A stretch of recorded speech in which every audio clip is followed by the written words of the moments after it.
I feel like Rod Holland. So if your arms like this, it's going to ache.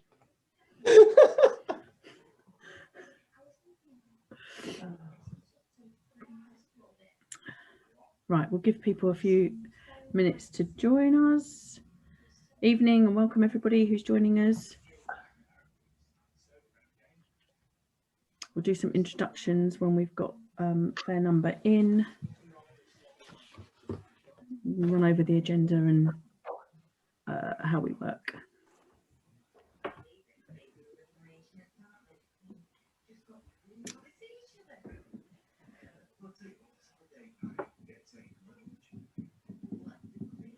Numbers are still going up, so we'll just wait a few moments for everybody to log in.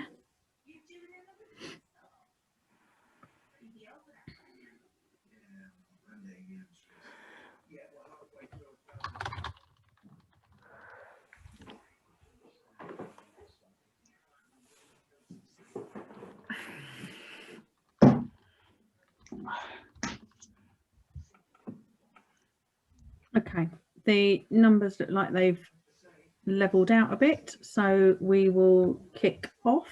Good evening everybody. This is an SGM. We've got a few items on the agenda, along with most of the Don's Trust board members tonight. We've got CEO Joe Palmer with us, and we've also got Nick Robertson, who is joining us as part of the election of DT board members, item 4, but Nick's with us throughout the meeting tonight. We put out a video just in case people haven't seen it and want to have a quick look before. There's a video that's gone out with Zav and I. We met with Nick last week, and we put a video out to give you a bit of information about Nick, introducing him to you guys, because we realised that with the ground shut and everything, you haven't had the opportunity to meet him properly. So we wanted to do that ahead of this evening. To thank everybody for all the feedback you've been providing on how we're running these meetings. We're not ignoring you, we're collating it all together and then we're trying to find some solutions to it. There were some questions around voting and making it easier for people in multiple households with one laptop to vote. We're investigating that, and then we're also looking at, there was some positive feedback around how we did the meeting last time with giving a set time for how we, at what time we're going to vote, so it makes it easier for people to know. I'm planning to run the meeting slightly differently tonight, in that I'm going to give set times for various items. I realise that means that we might have to curtail some conversations, and I really don't want to do that if we can, but let's see how we go and see if this works. And I'd also like to thank Secretariat who joined us tonight. I think David's with us. He's feeling much better than he has been, so welcome back, David. He's been to the last couple of Don's Trust board meetings as well, and we've got Connor taking minutes tonight for us. The running order for tonight, so we're going to try and do sort of 10 minutes up front just for the introductions, approval. I've got a really bad echo. Approval of the minutes from the 17th of December and the 31st of March, and then moving at about 7:40 into the resolutions. We'll do about an hour on those for the 4 resolutions, which are to ratify the 3 DTB members, Xavier, Charlie and Hannah, to the PLC board, and to authorise the Don's Trust to cast the trust votes at the next AFCW PLC for members meeting in favour of appointing Nick Robertson as a director of the company.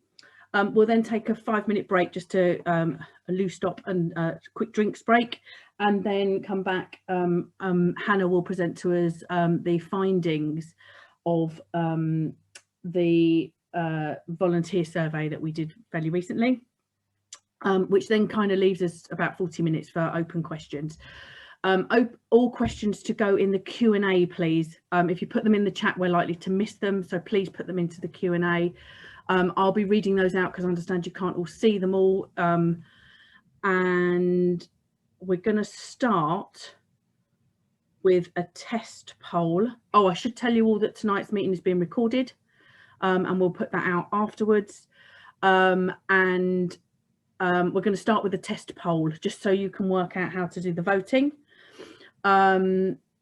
So, George, we're going to do a who was your man of the match versus Rochdale last night. If you haven't had a heart attack after last night and are not completely stressed out with the whole in the lead, not in the lead, losing, need a point, you missed a great game. A very stressful, but a great game. So if you'd like to vote now on the options of who was man of the match last night, and then those, George will show us the results of the poll, which reminds me I should tell you that whilst we're doing all the voting this evening, the results you see on screen tonight are indicative results. We have to audit the results of all of the polls to make sure that it's only members that vote and no member votes twice. And then we will release all of those as soon as they've been collated in the next few days. And the outcome of tonight's man of the match poll is George Dobson on 34%.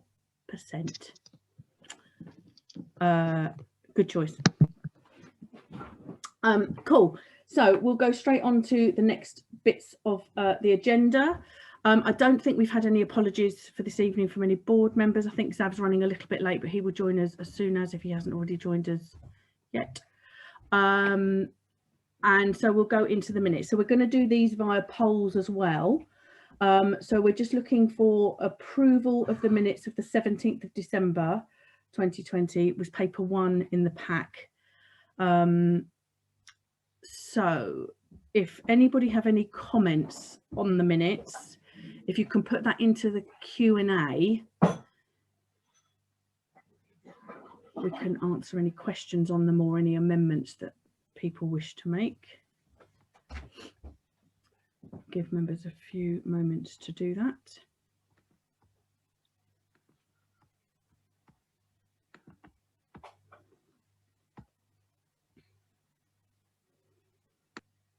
I don't know how quickly people type as to whether to leave it longer or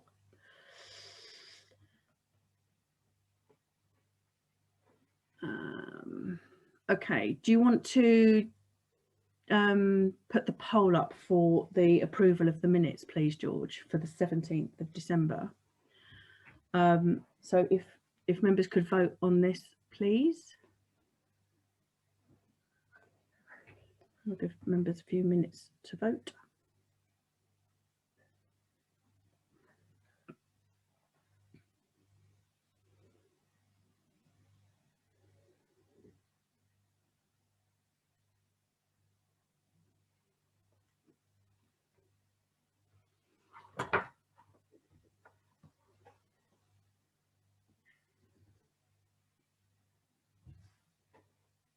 Okay, everybody should have seen the poll on this screen. If you tick the box for approve, or can't remember what the options were, or abstain was the third, approve and reject, I suppose, and click submit.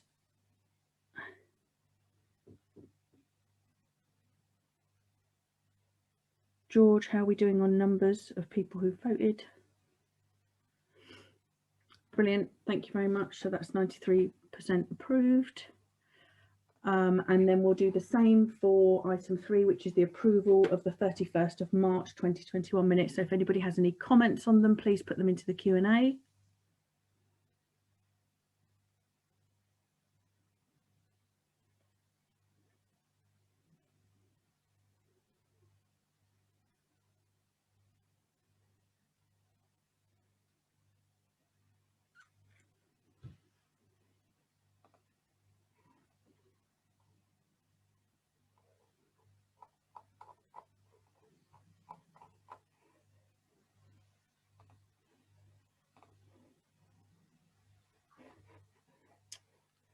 Okay, I'm not seeing any comments coming in. So George, do you want to put the thing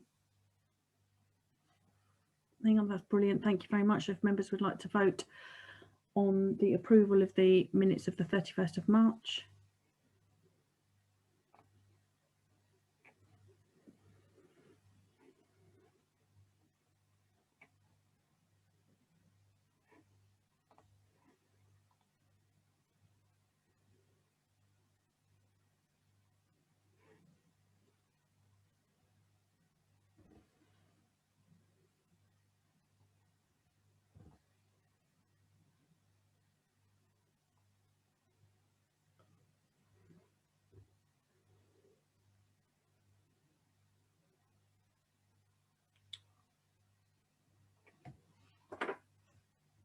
members a couple of seconds to vote.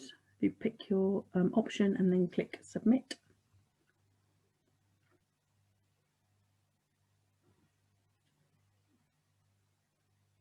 Okay, George, do you mind sharing the poll?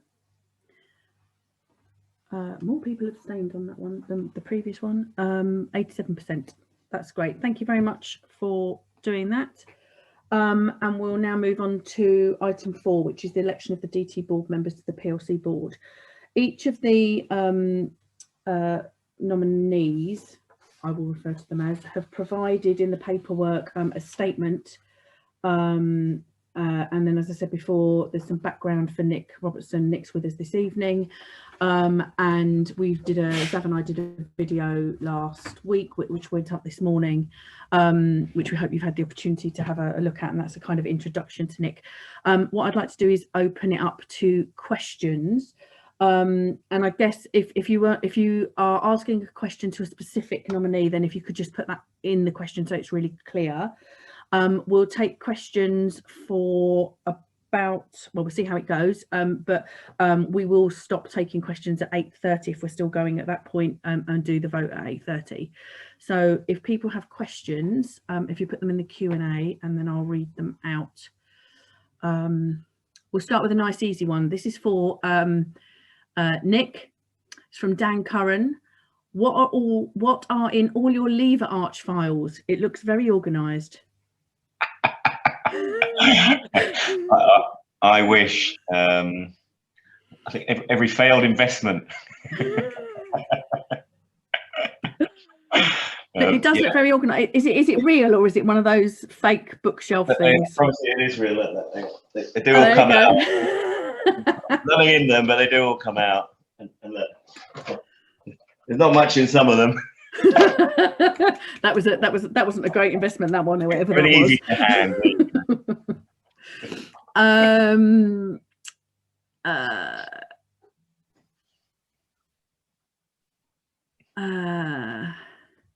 So where are we here? So any other questions for any of the nominees this evening, or have you all got the information you need? There's a question from Lauren, or Laurent, I always get it wrong, sorry. Non-executive directors, can you confirm that a non-executive director does not get a vote on the PLC board? Good question. So at the moment, we've got Mick Buckley, who's a non-exec, and Ian is chair. Trying to think of the last time, I can't remember the last time the PLC actually voted on something specific. They make recommendations to the DTB, and it's the DTB who vote on those items. Jane? Yes? If there were to be a vote, and I don't think I've ever been part of one, then statutory directors are the people that get votes. Yeah. So if you're a named director, it doesn't matter whether you're DTB or a non-DTB non-exec, those are the people that vote. Thanks, Ed. I'm trying to think. I was trying to think whether there had ever been a vote on the PLC, but I can't. In the time that I've been on the PLC, I don't remember there being a vote. And I was trying to then work out who had voted. But your explanation of governance is far better than mine. Thank you. So, any other questions? This could be a very, very quick meeting if there's no questions for any of our nominees, which puts my timings completely out, but that's not a bad thing.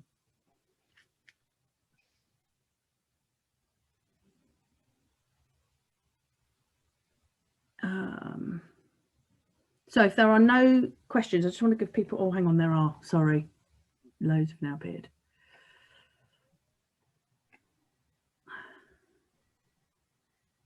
So these are all questions for the open Q&A later on tonight.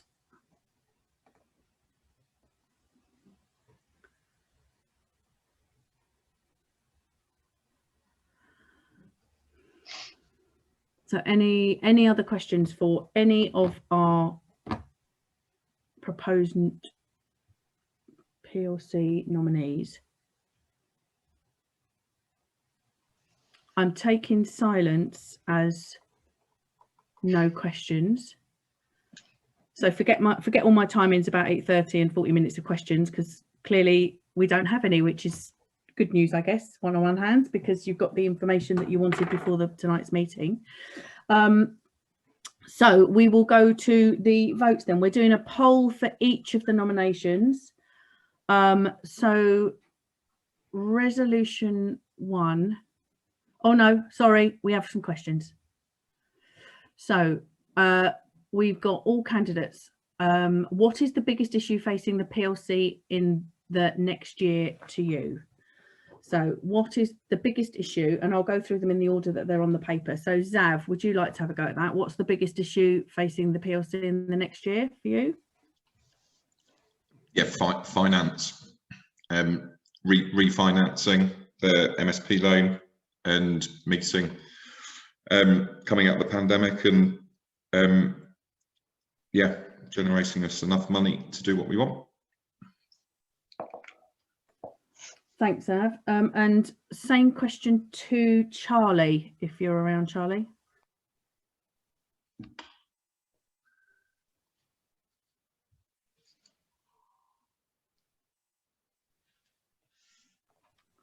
So I understand that Charlie was juggling meetings this evening, so he may be just a bit delayed. So in the meantime, can I go to Hannah for the same question, which is what is the biggest issue facing the PLC in the next year? Yeah, I mean, at risk to be repetitive, it is the finance is the top of the agenda, but also kind of the relationship between the PLC, the Don's Trust Board, and negotiating that is going to be an important one as well.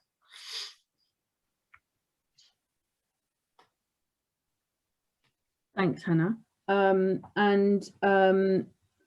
Nick, do you want to take that next, and then I'll go back to Charlie?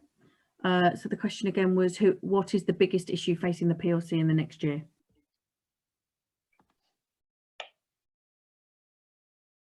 Sorry, is that a question to me, Jane? Or was it? Yeah. It's for each. It's for everybody. Yeah, please, okay. Nick. Yeah, I think the financial situation needs to be moved along, and I suppose that's probably the main reason why you guys asked me to come involved, and anything we can do to help that, and I suppose present a strong PLC board to potential relenders or investors, people who can see a structure there that they can support and invest behind. And I think Hannah's hit nail on the head. How we then operate the PLC board with that agenda, and how that then functions and operates with the Don's Trust.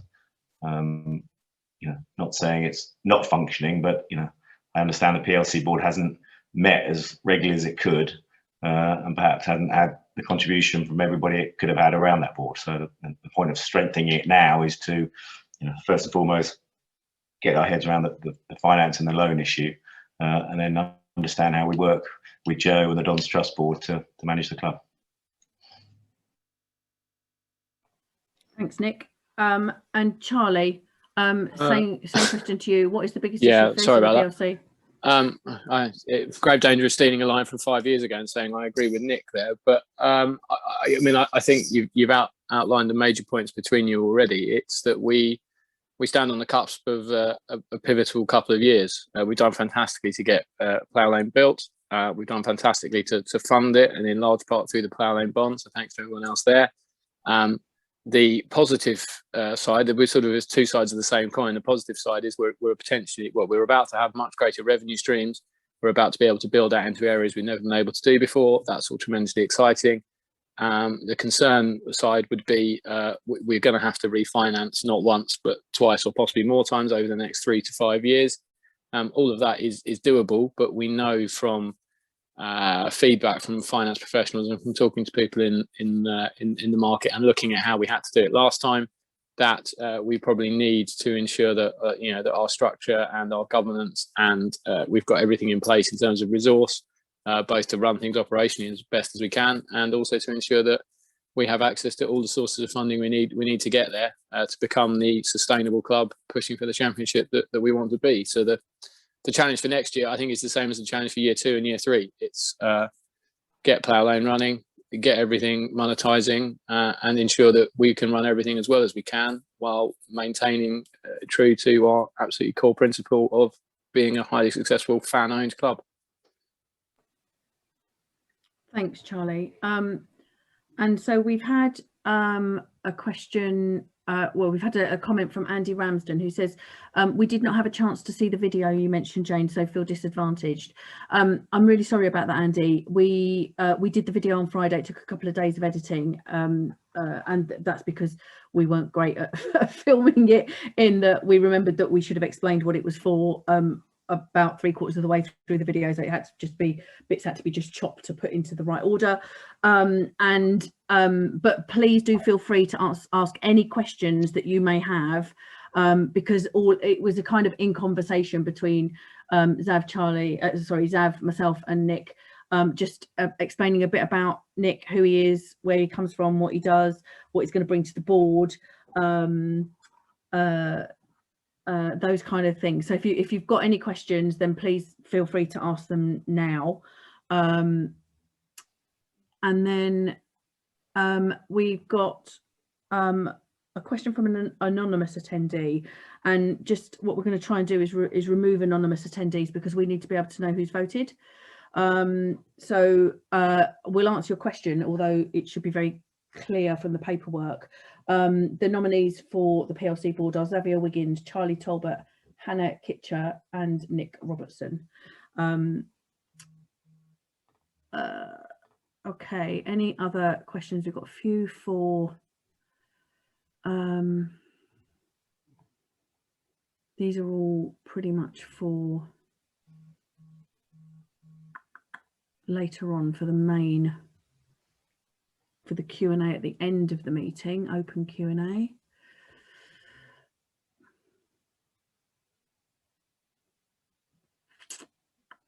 So if there's any other direct, Andy, thanks for following up. Nick, a question for you. Please tell us what you're going to bring to the club.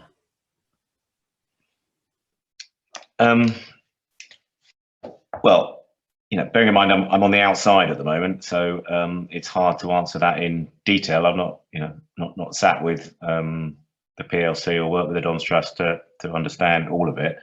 So this is just you know, an observation of the conversations that I have had to get to this point, and I think we sort of touched on it in earlier comments. So, you know, I've got a reasonable amount of experience in business. You know, I've been from a startup right the way through to a fairly large organisation. I've hit every bump you could possibly hit on the road in the process of that. And I suppose the question to me by the people sort of invited me along was, you know, could I help the club in any shape or form from the experience that I've had? And the quick answer to that was, you know, yes, probably. You know, from a degree of credibility amongst an investment community or banks or lenders. There's a track record there, obviously, from people that I might know who could be introduced to the club. You know, certainly lots of locals that I've been involved with and tried to introduce the club over the last couple of years. There's interest there. You know, I built, I wouldn't say I built teams like Robbo's building a team, but I've built a team in business. ASOS only started with 2 people, and you know, it's now thousands. So, you know, I understand the importance of the right people on the bus and the right people doing the right job, and structures and purpose and visions, and you know, the discipline in business that's required to make a success of it. So that's the general. The specific, until I sort of get specifically involved, it's hard to say. But I mean, we've touched on the big issues, which are obviously the refinancing and the finances, and it'll be the first thing to crack into. Thanks, Nick. There's a funny comment in the sidebar which I've just seen, which is in this team, Nick, in the team that you built, can anyone take a penalty? You know, worth checking. There is there's from Stuart Deakins, Nick, during your interview you said how impressed with Robbo and how he has made the same set of players perform the way they are. What areas of the club do you think could benefit from the similar approach? Well, again, I don't want to be specific because I've not been in the detail yet, but I mean, if it's all about a philosophy and a mindset and a clear purpose and vision, then that covers absolutely every aspect of the club, and everybody who's working for it or volunteering for it or in and around the club on a day-to-day basis. It's all about getting behind a single purpose and vision. So across the piece.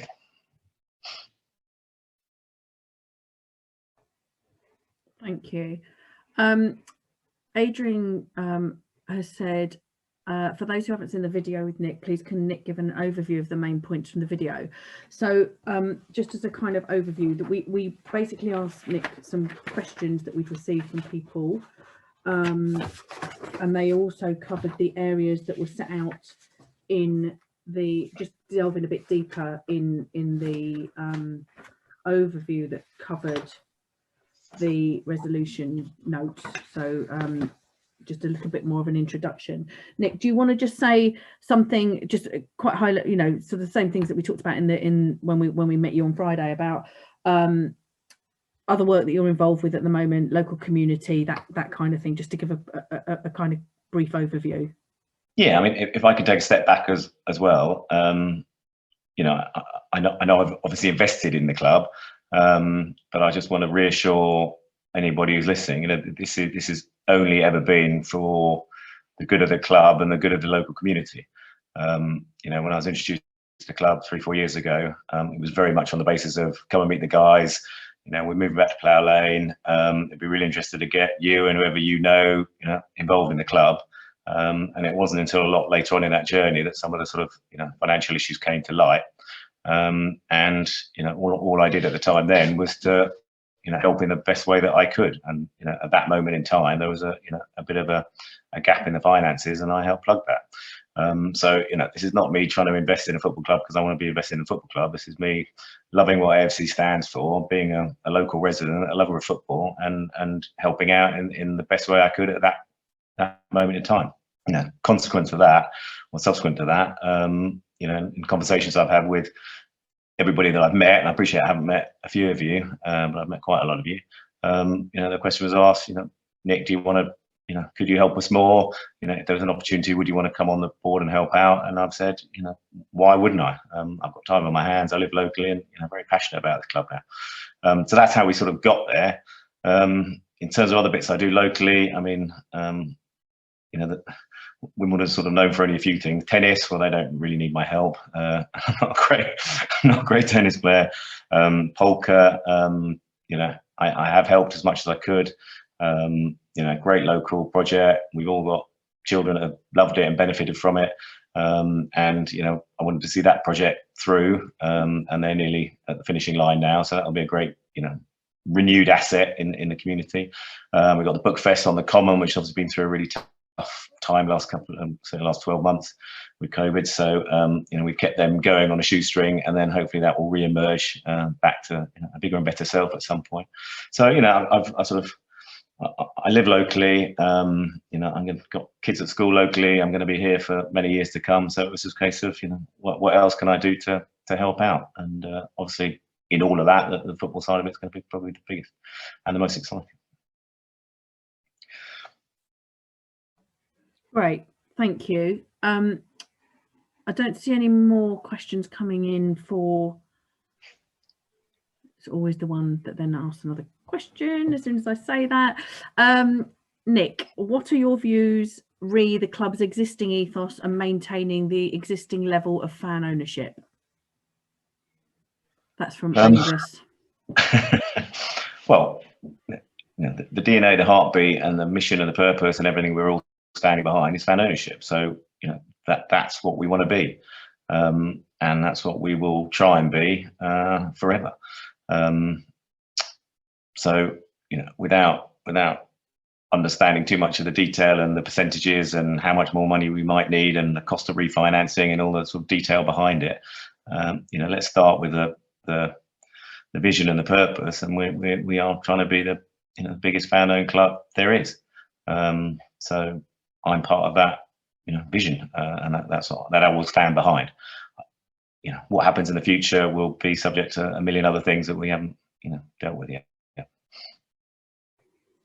Great, thank you. And Stuart Deakins has commented on your hat. He says, we need to get you an updated cap with the new badge. Some great ones in the club shop, just saying. Everybody will know that I'm slightly sort of follically challenged, so I take every opportunity to wear a hat indoors and out. Perfect, thank you. Anybody else, any final questions? These are all for,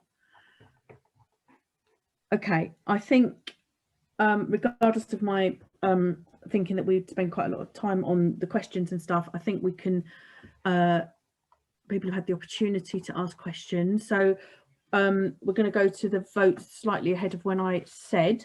So we're going to do them individually via polls, so you'll see the question for each one appear on the screen, and you vote in the same way that you did for the previous votes. We'll do them in order. So resolution 1, George, if you can put that onto the screen, please. Oh, Adam, I have one. Sorry, we're struggling to get on the Q&A. I'll type it quick. We'll just wait for Adam's question to come in, but you need to type it, Adam. We'll give you a couple of minutes.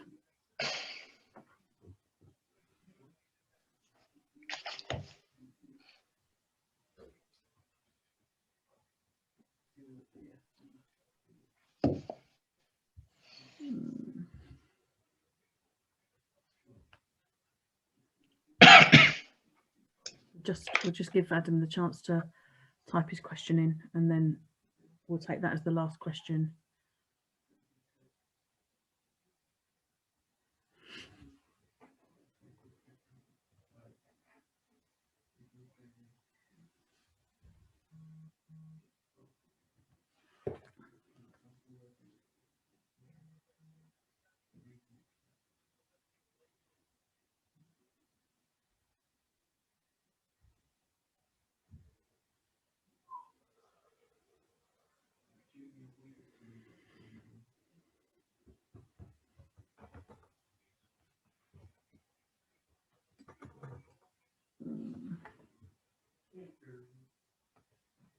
Okay, Nick, could you talk a little on sustainability, as fast fashion is not sustainable, and I personally feel our ethical stance locally could be a good winner, as you are clearly into local support. Hope that makes sense.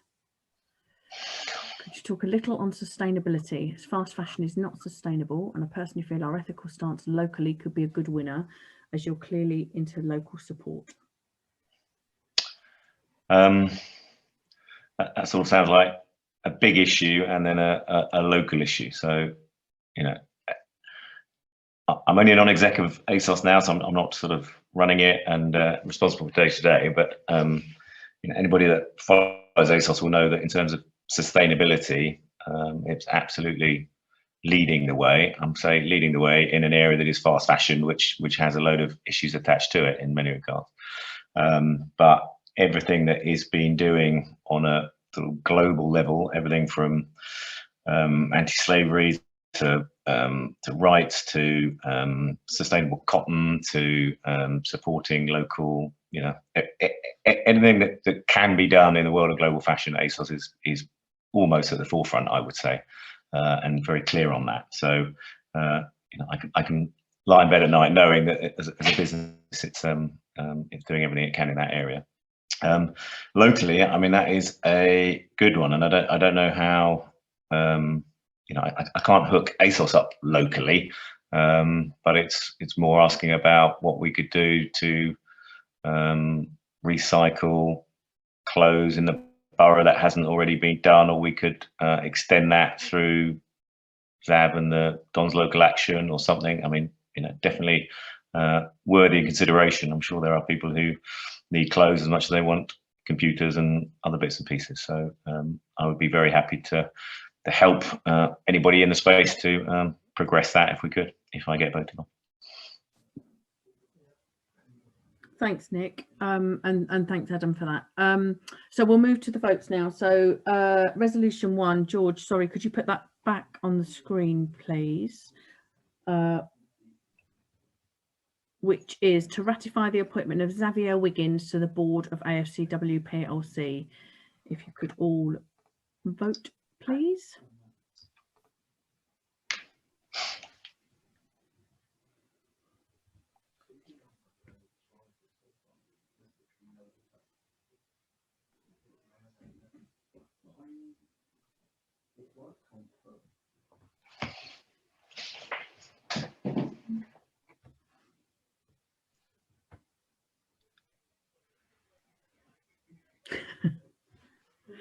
No, Stuart Deakins, you don't get a prize for fastest finger.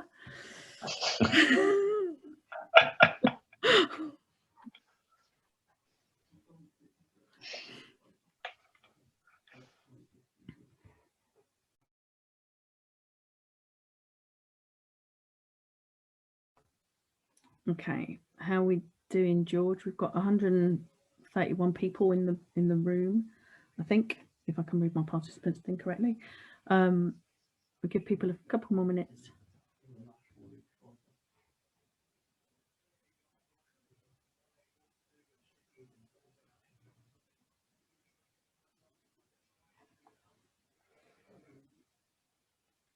Okay, if you can show the result for that one. And as I say, these are indicative results. We will need to go back through to check that only members have voted and that nobody's double voted by sending in a proxy beforehand and then voting in the meeting. So that'll take a couple of days just to sort, and then we'll publish the result.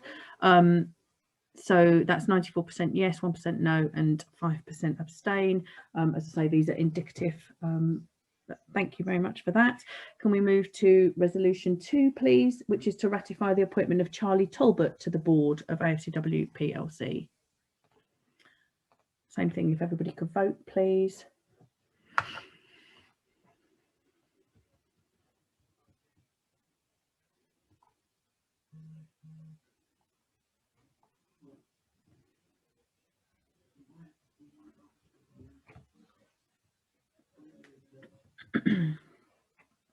We'll just give everybody the opportunity to vote.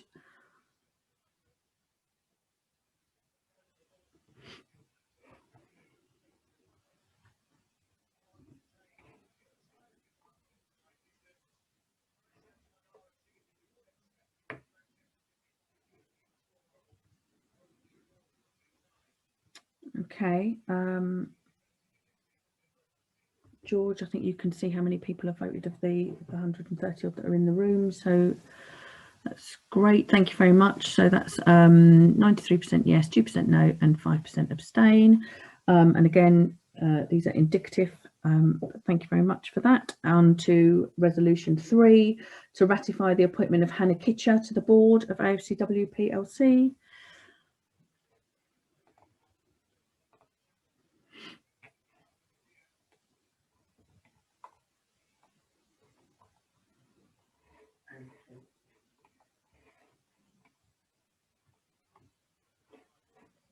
Again, we'll give people a couple of seconds to just vote.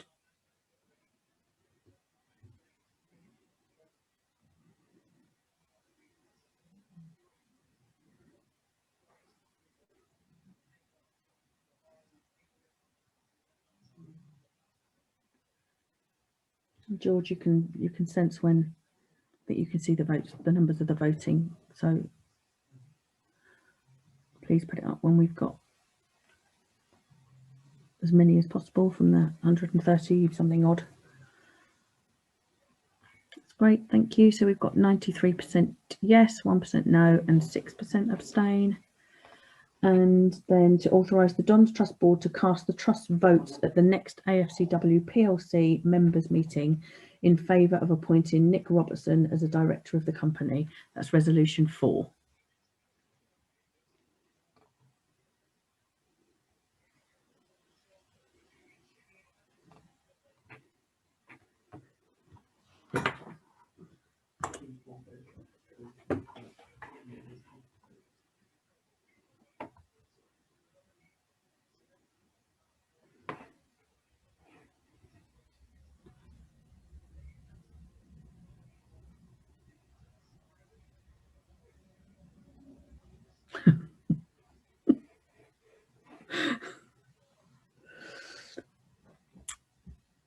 George, when you can sense the numbers, I can't see the numbers that are coming in. So when you're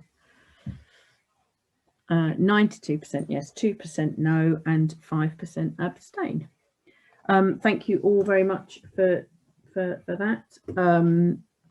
Thank you to the people the nominees who have written their statements, and Nick, thank you for taking the time to do the video on Friday, and apologies again to those that didn't get the chance to see that ahead. But it's even though I say so myself, it's worth a quick look. We put it up on Pro Boards this morning, and it's on the socials, and there's a YouTube link to it on the social medias. We were at this point, assuming we'd got to 8:30, going to take a 5-minute break. What I suggest is we do that. We do that now, and then we come back at 8:20 and do the results of the volunteer survey that Hannah's going to lead on. Hannah will share her screen and share some slides with you, and then we'll take some Q&A on that. And then we've got an open Q&A towards the end of the meeting, where I'll ask different board members to answer the questions that come in, and some of those have already come in. So if we could just take 5 minutes and be back at 20 past, that would be great. Thanks very much.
Okay, we'll just give people a minute to come back and join us.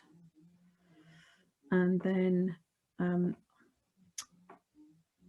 am lonely, Ian. They've all gone, haven't they? I gave them time to go and get a drink, and clearly they've all done that and not returned yet.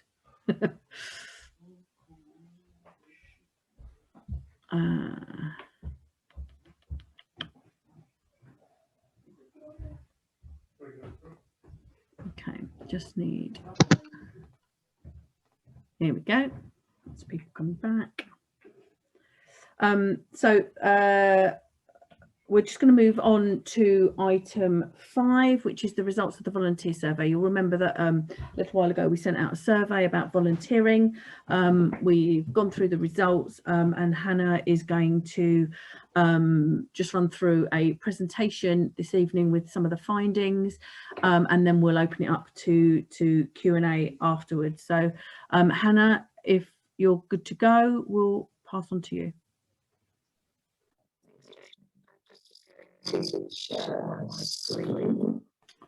Oh, Hannah, you sound very Dalek-y. It's really bad. It's still bad. Yeah. Do you want to try the logging out and logging back in scenario? I'll try again. Can you go with me for 2 minutes?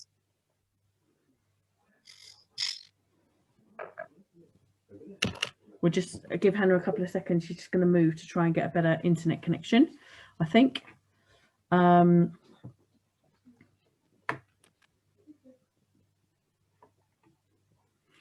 It did work. It worked in testing. We tested it just before we started the meeting and it worked fine. So apologies, everybody. Just bear with us while Hannah moves and see if that helps.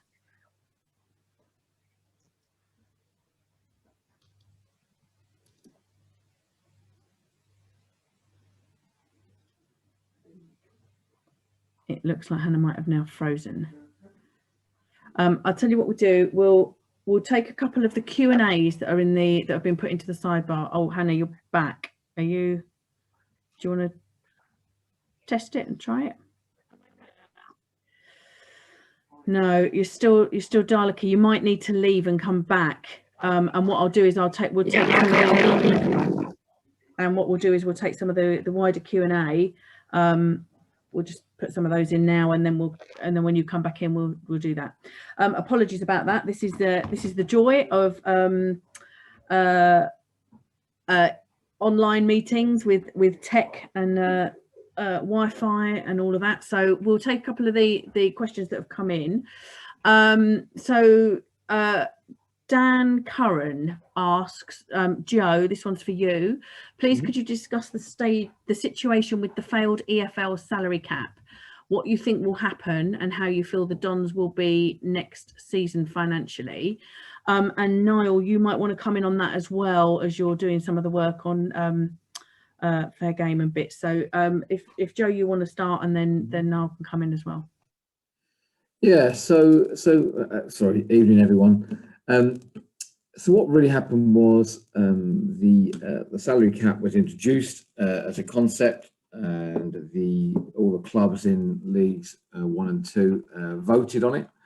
They all voted in favour, and it was all sort of progressing nicely. We're undertaking quite a lot of work in preparation for it, but the PFA then put a spanner in the works and basically said that it was unlawful in terms of employment rights for players, and that it had to drop off the radar, and the EFL were forced to drop it, unfortunately. Since that point, the clubs, certainly in League 1 and League 2, have been discussing the situation. They are very unhappy about it, and there is like to be a vote for those clubs to requesting the EFL to push back, and when they push back, it would lead to us having to leave an accord basically between the PFA, the FA, and I think the Premier League, and there are a number of other things that would have an impact of us leaving this. I think it's called the NFPCC.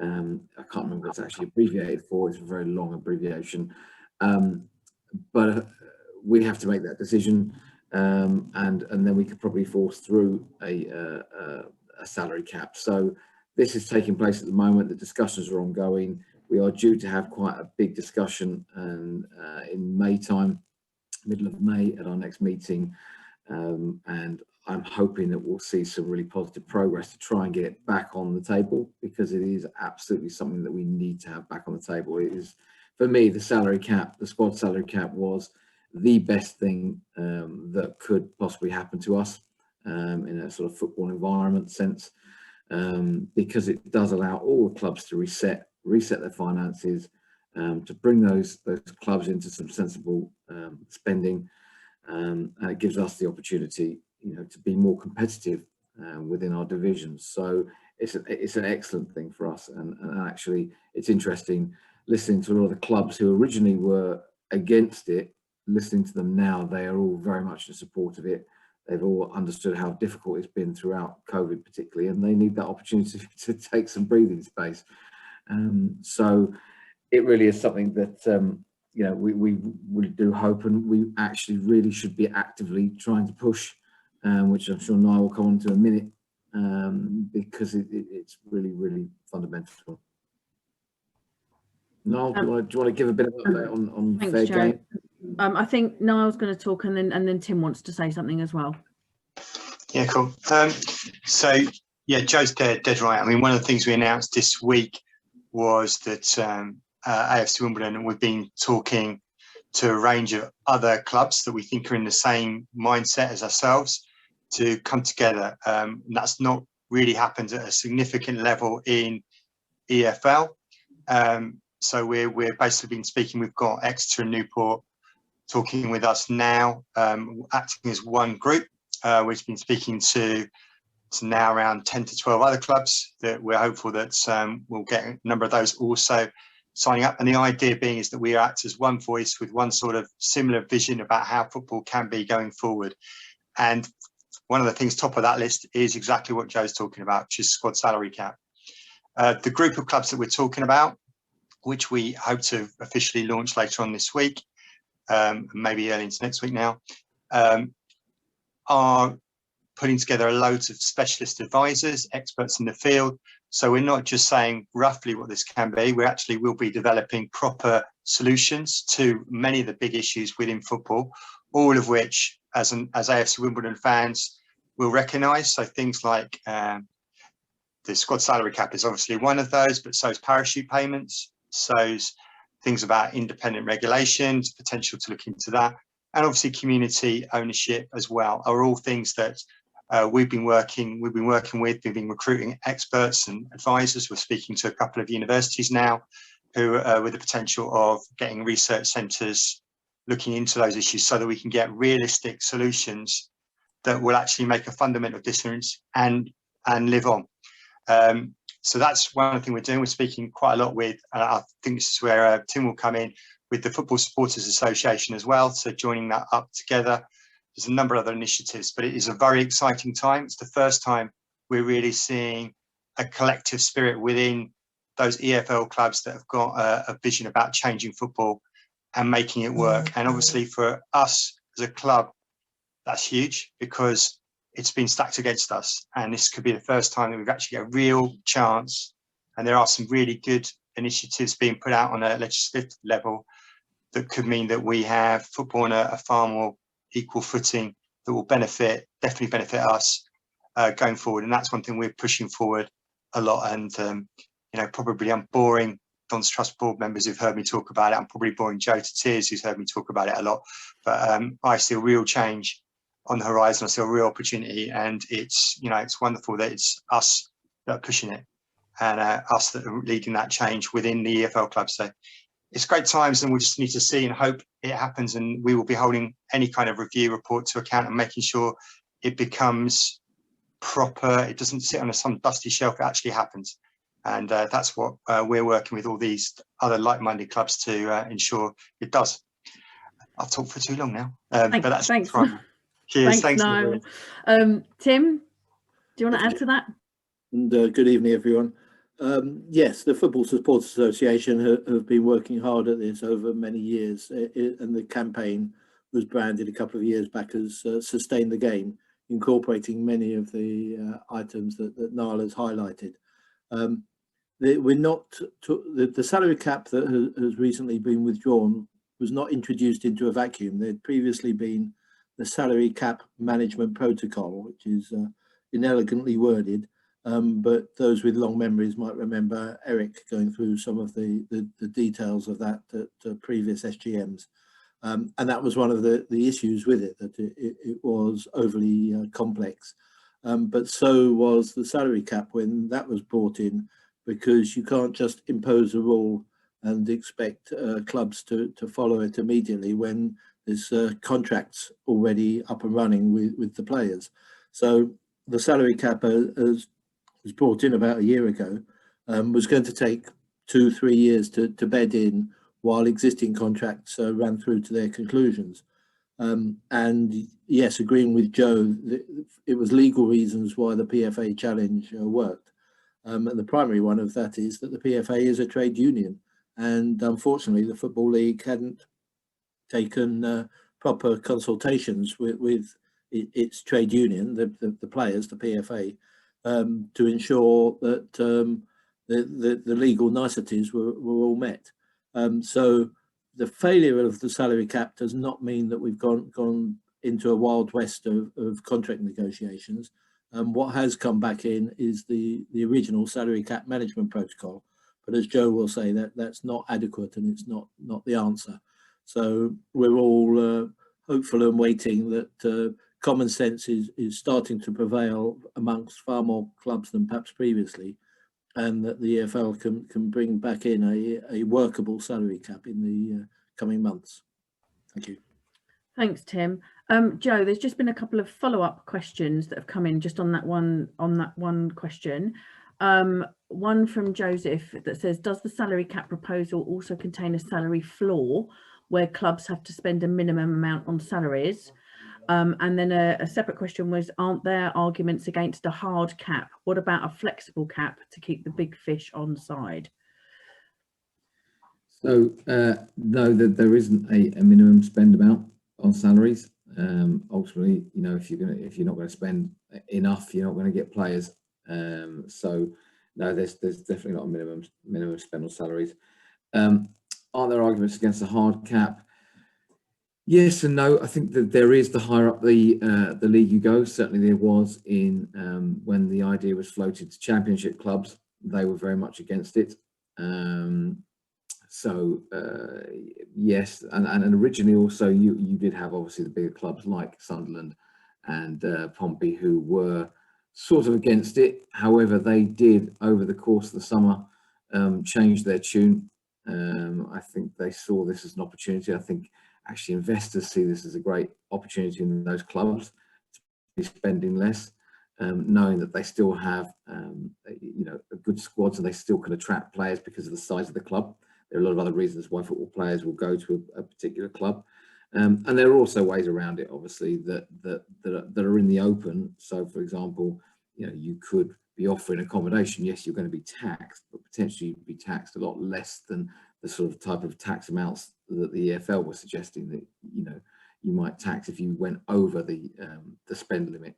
So yeah, the big clubs will still always attract the bigger players because players want to play in big stadiums in front of big crowds. But certainly in leagues 1 and 2, there was less of an issue in relation to the hard cap. Most of the clubs have now rounded on the idea, and they're more keen to see it implemented. Was there another one? No, just those two, I think, unless there's another one coming while you've been talking. Let me just double check.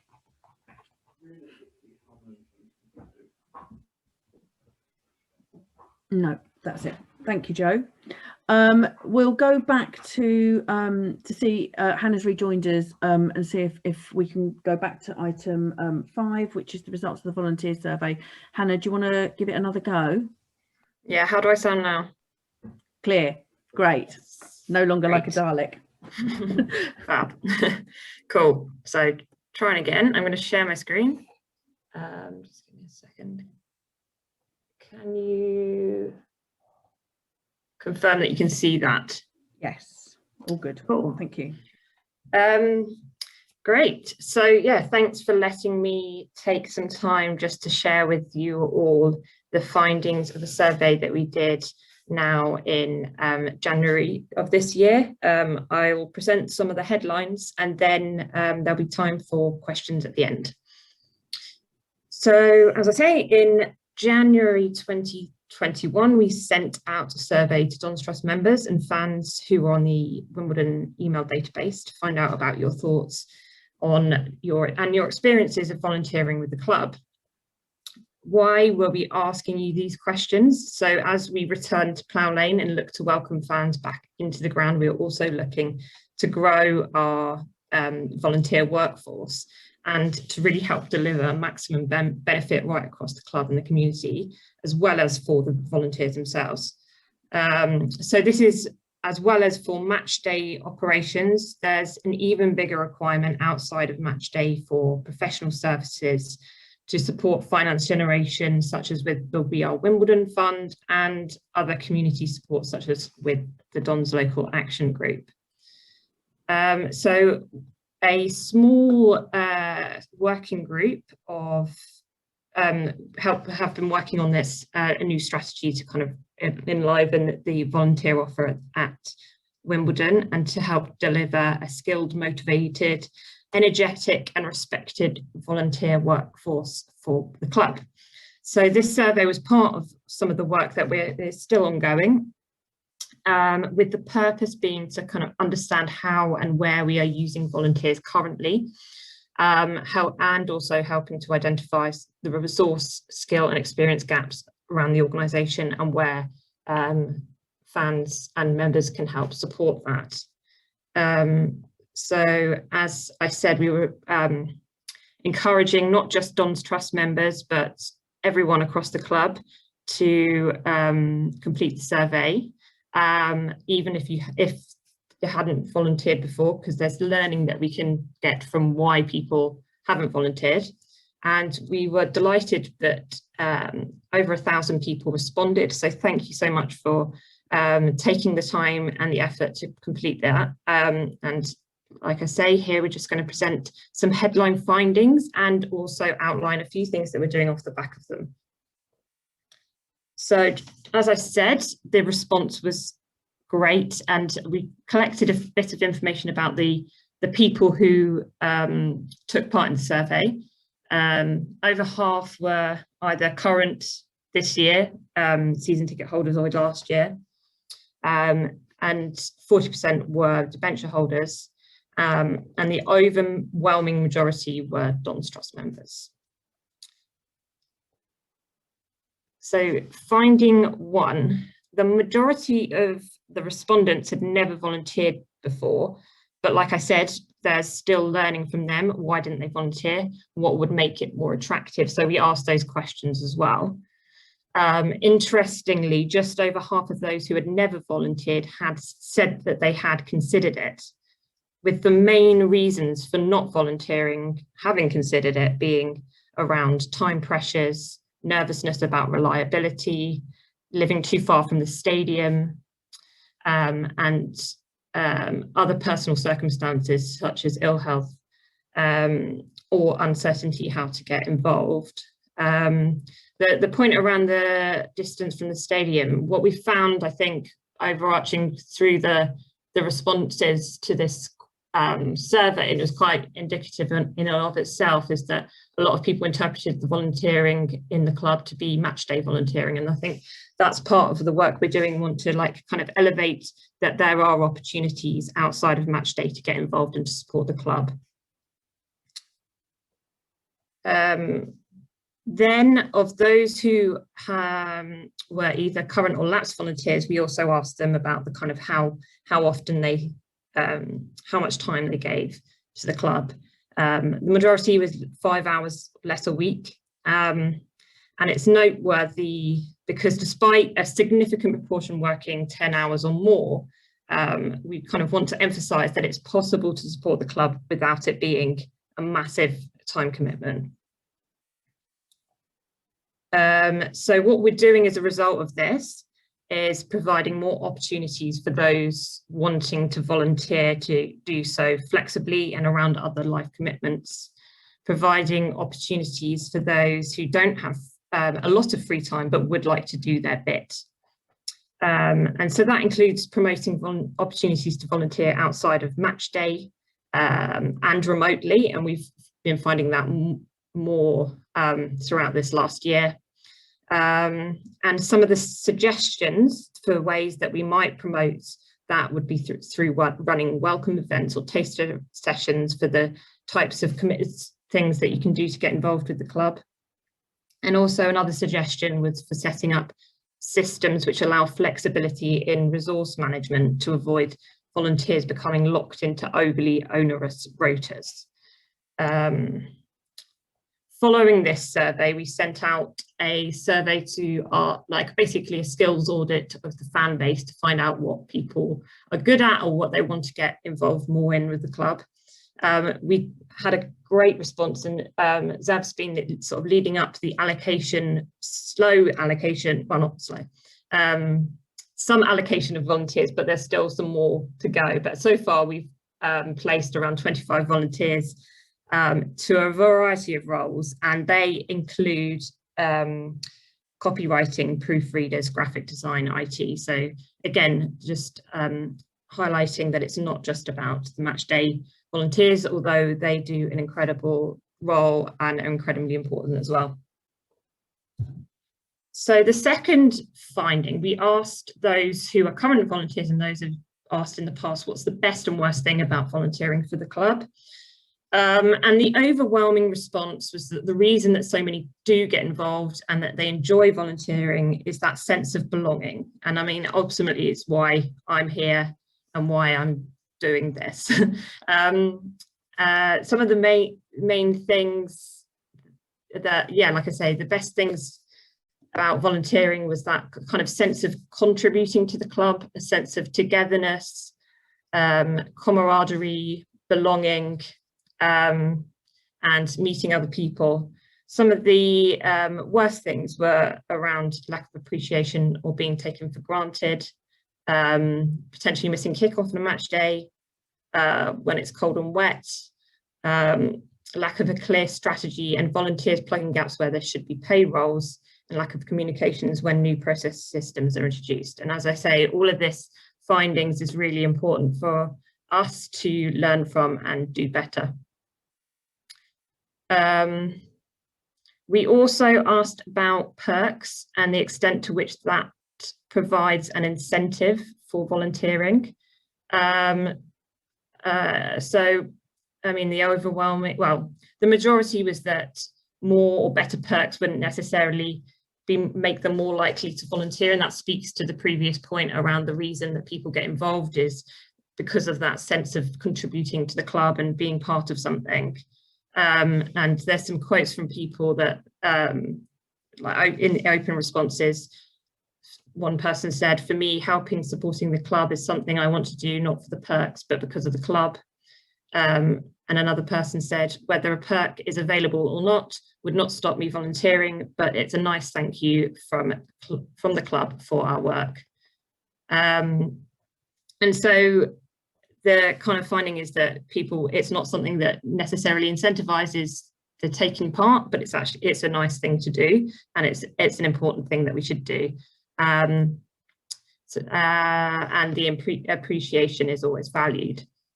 Some suggestions for kind of perks included the Volunteers Day Out, which we do every year, priorities for tickets, free iFollow codes, discounts in the shop, and other such as that. And yeah, ooh.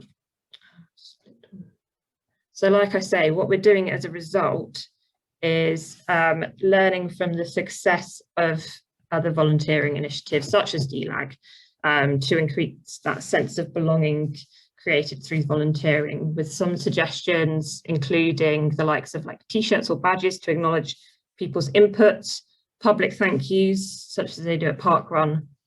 And we're also working with the club to ensure we invest time in proper onboarding for volunteers into their roles, as well as providing the proper equipment necessary to conduct their role, such as, you know, cover from rain, not being cold out and cold and wet.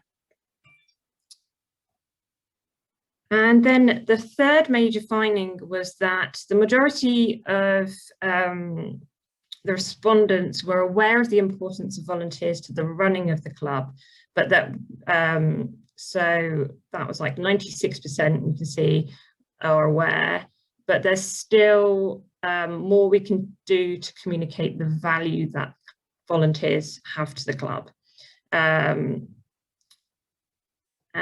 This is just another slide to show that the majority feel the club relies on volunteers about the right amount. So what we're doing as a result is we asked throughout in the survey around what we can learn from other organisations such as DLAG and what they do well. One of the key points that came up quite a lot was around communication and communicating that value that volunteers provide. And what we will be moving to using is an online volunteer system to support all the various leaders in the volunteer leaders across the club to help streamline the process and of volunteering. And that should have also the added benefit of providing data on the amount of volunteering that's taking part. That's currently not particularly clear or recorded, and how that then translates into savings for the club. And the ambition as well is that it will make the onboarding process for volunteers a lot easier as well. And that was a real whistle-stop tour of the findings. But so, like I said, following the initial survey that we did in January, we sent out an audit of the club. Well, we conducted an audit of the club's needs, where volunteers could help.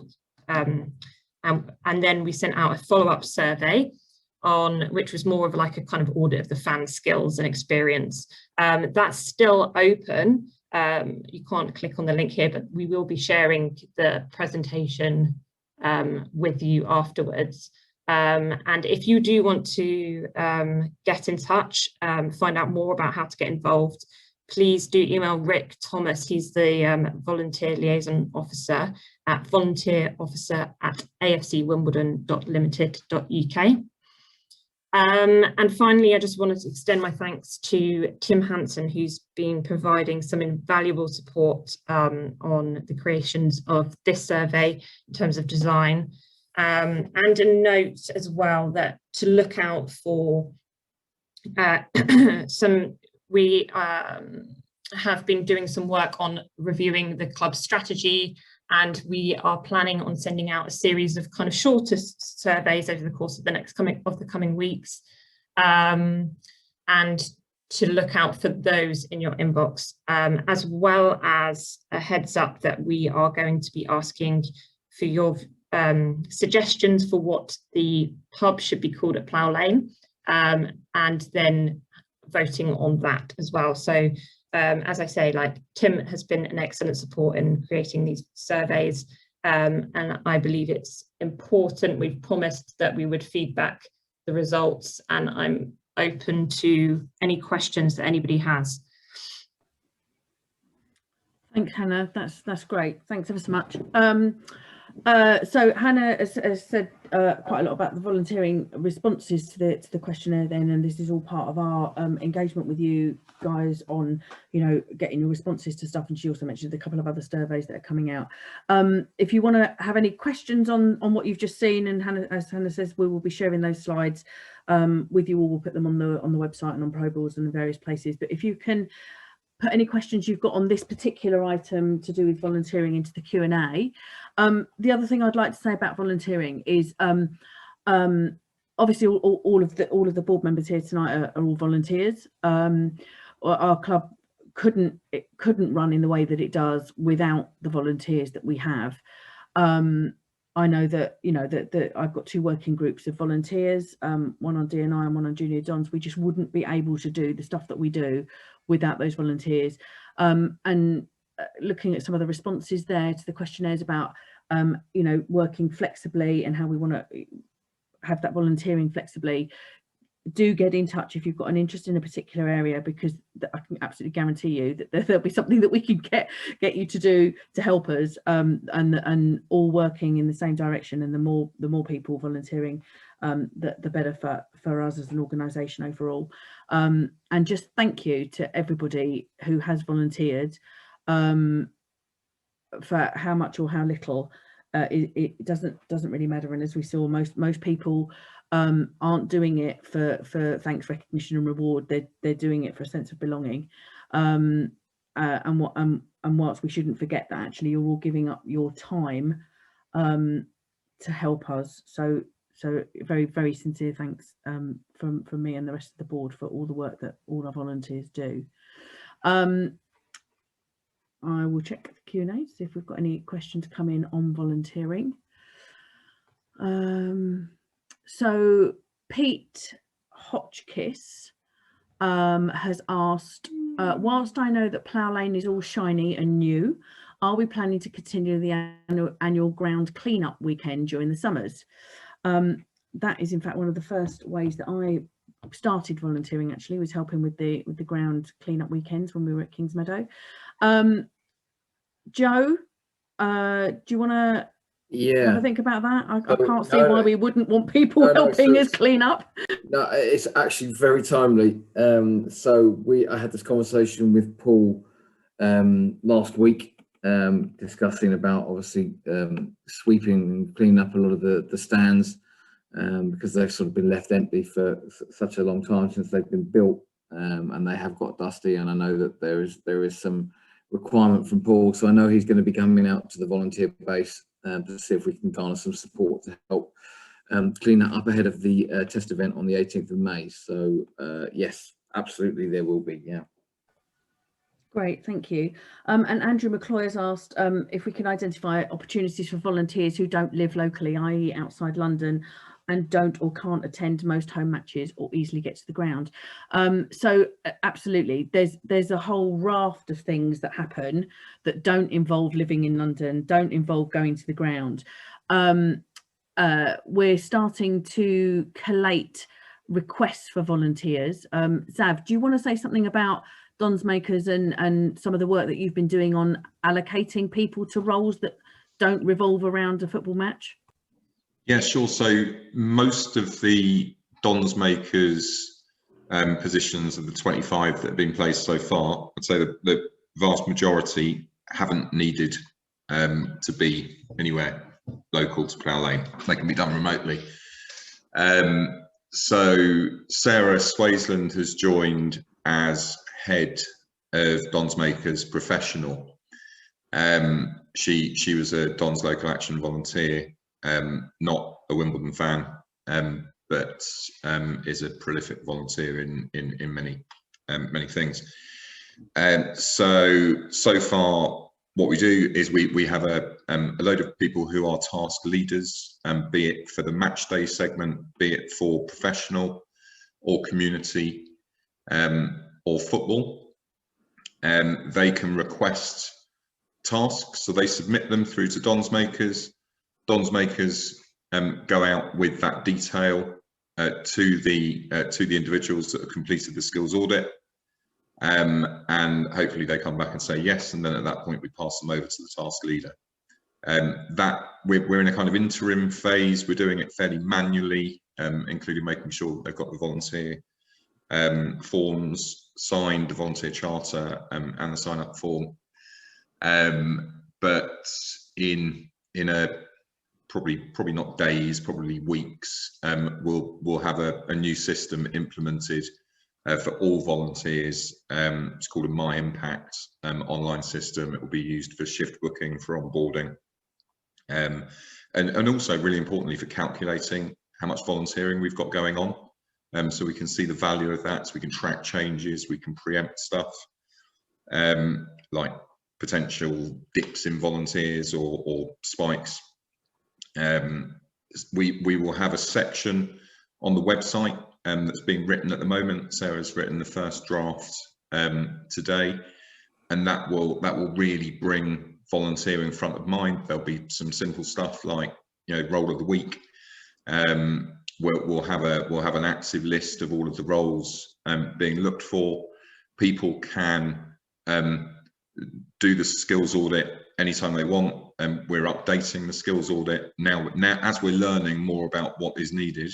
We're able to go into a bit more detail on the skills within the audit, so that will be permanent on the website, and it will have its own home. So hopefully we can then push market out through our various club channels, key roles that we need to fill quickly as well.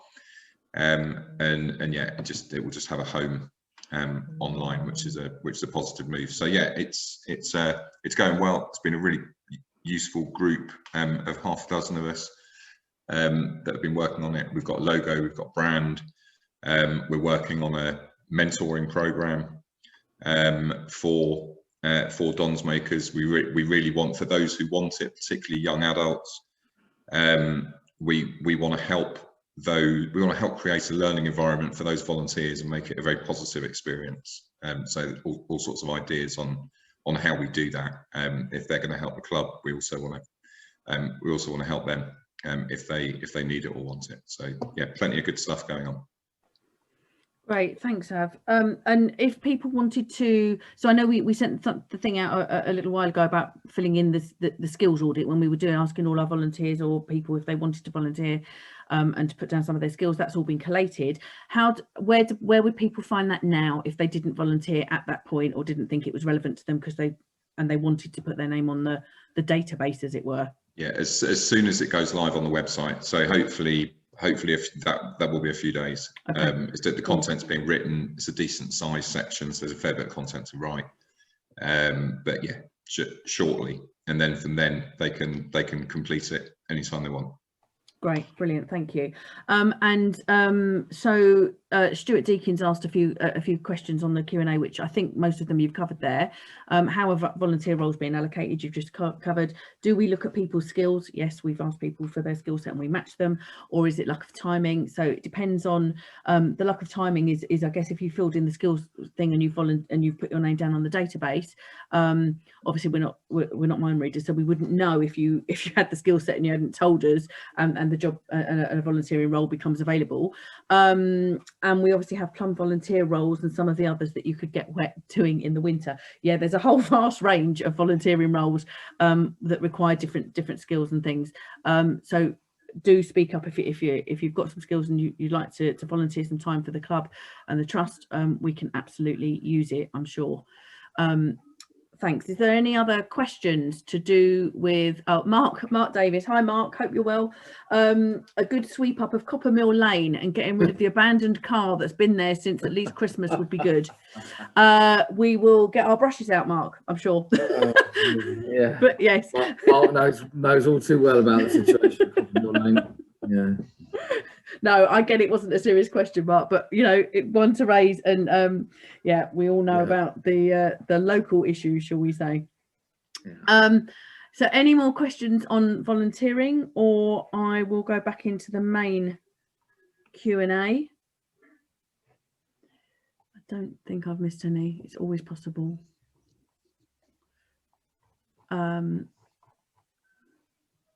And a follow-up from Stuart Deakins on volunteering. Are we reviewing current volunteers and the roles they do? So I'm not sure what you mean by are we reviewing current volunteering. So the jobs that the volunteers that we've got currently. I mean, I for my working groups, Some of them didn't realise that it would be helpful for them to fill in the skills thing because they were volunteering and happy doing what they were doing. I've suggested to them all they do that, and the roles that we currently have, we still need. I'm not aware of things. I mean, obviously things transition, but speaking for the 2 working groups I've got, those are still categorised as priorities for the Dons Trust. We did when we did the priorities exercise back in January.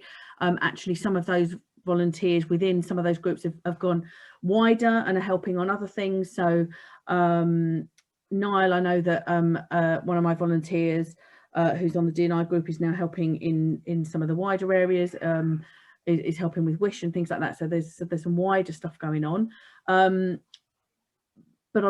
I'm not sure the reviewing current volunteers, so everybody has to sign up. I'm not sure why we would review them formally unless the role wasn't still there. But we've got the volunteers charter, and all our volunteers, we ask them to sign up to that, and so that they know what's expected and how we work. And that's obviously part of the thing that Zav was just talking about with Dons makers. Hope that answers the question. Nick, somebody, Steve Adams joined the meeting a little bit late. I'm just going to give him or ask the questions that he would have asked you as part of the PLC, just to close those off so he gets the opportunity to ask his questions. So he says, does Nick feel he would be willing to advise ruthless decisions if needed to modernise the club board and the running of the club? When he says ruthless, as in possibly difficult personally. Well,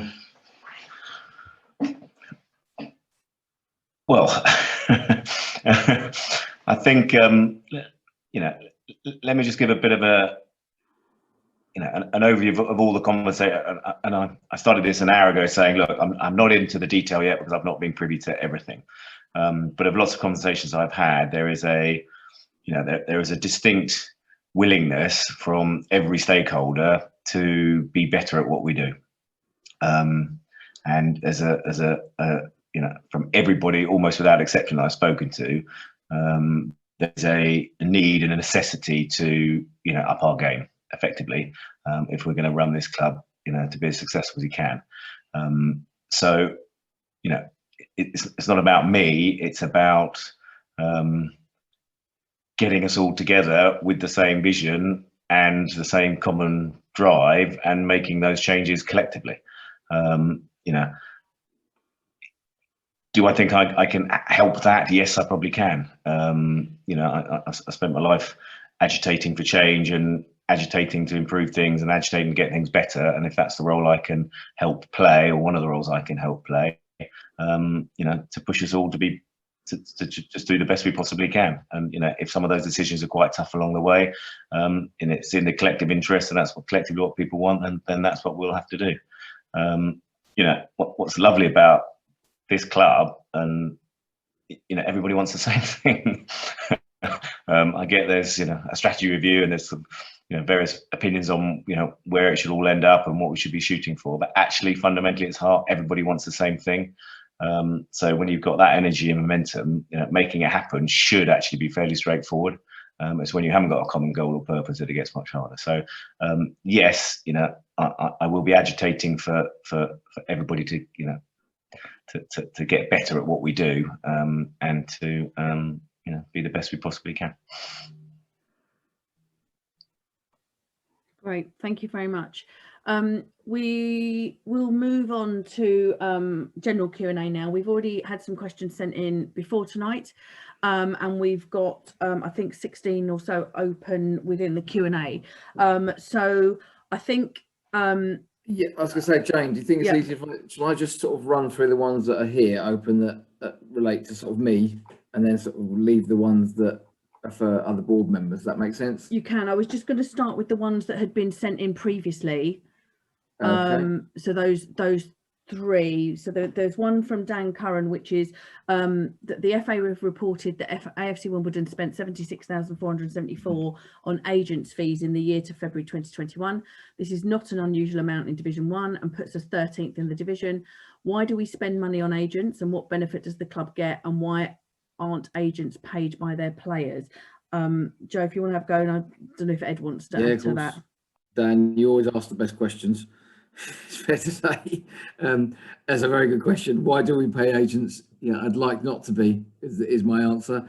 Unfortunately, it's part of the game, and unfortunately, you know, more and more players have agents, and as part of those negotiations, it's, you know, in order to get the players you want, quite often we do have to pay them, and that's the way it's always been. We try where we can to not pay them.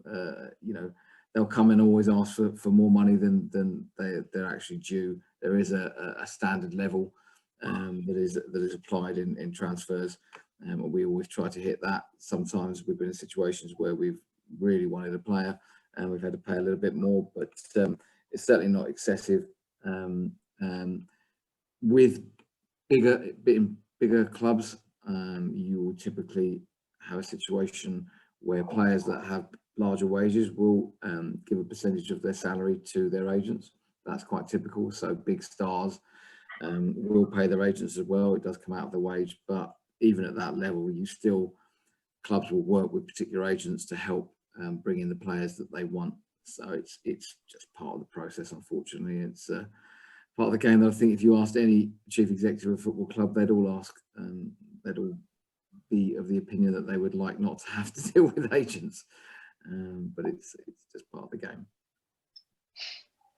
Thanks, Joe. We've had a couple of questions live tonight, and we've had one in a pre-question. So we'll move on to the pub and all the questions around the pub. So where are we with the fit out of the pub and food outlets, and who will be the operator of the pub? Which leads into, we haven't had any photographs or progress updates for a while. When do you see the next update happening? Sure. That's covered by Tom Gavin's question, and also Peter Trigg. When will we find out? Yeah, there's a few on that. Right, do you want to do a quick update on pub? Yeah, of course. So in terms of the catering, so catering wide in the stadium, we are our catering partner is Elior. They are our outsourced catering provider, and they will be providing the catering on match days, in the hospitality areas, on non-match days for events. So they are our main catering provider. In terms of the pub, we decided to, we made a decision to take that element outside of the stadium catering contract, because we wanted to have some more control over what was going to happen in there, and to potentially create something that was very exciting. We were in discussions with a provider about the pub and about some other really interesting non-match day catering opportunities. That was probably about 6 months worth of negotiations and discussions, and unfortunately that one fell off the table. It got to the point where we were having to concede more than I was prepared to do. So we went back to the drawing board very quickly, and as a result, we now have 3 new tenders for the operator of the pub. I'm expecting 2 proposals this week, so I'm hoping that we can fast track those in terms of making a decision and actually getting those over the line, because we've done so much of the legwork already with the previous provider and even got to contract stage with them. So everything's there aligned. We know what we want. We know what we want the deal to look like.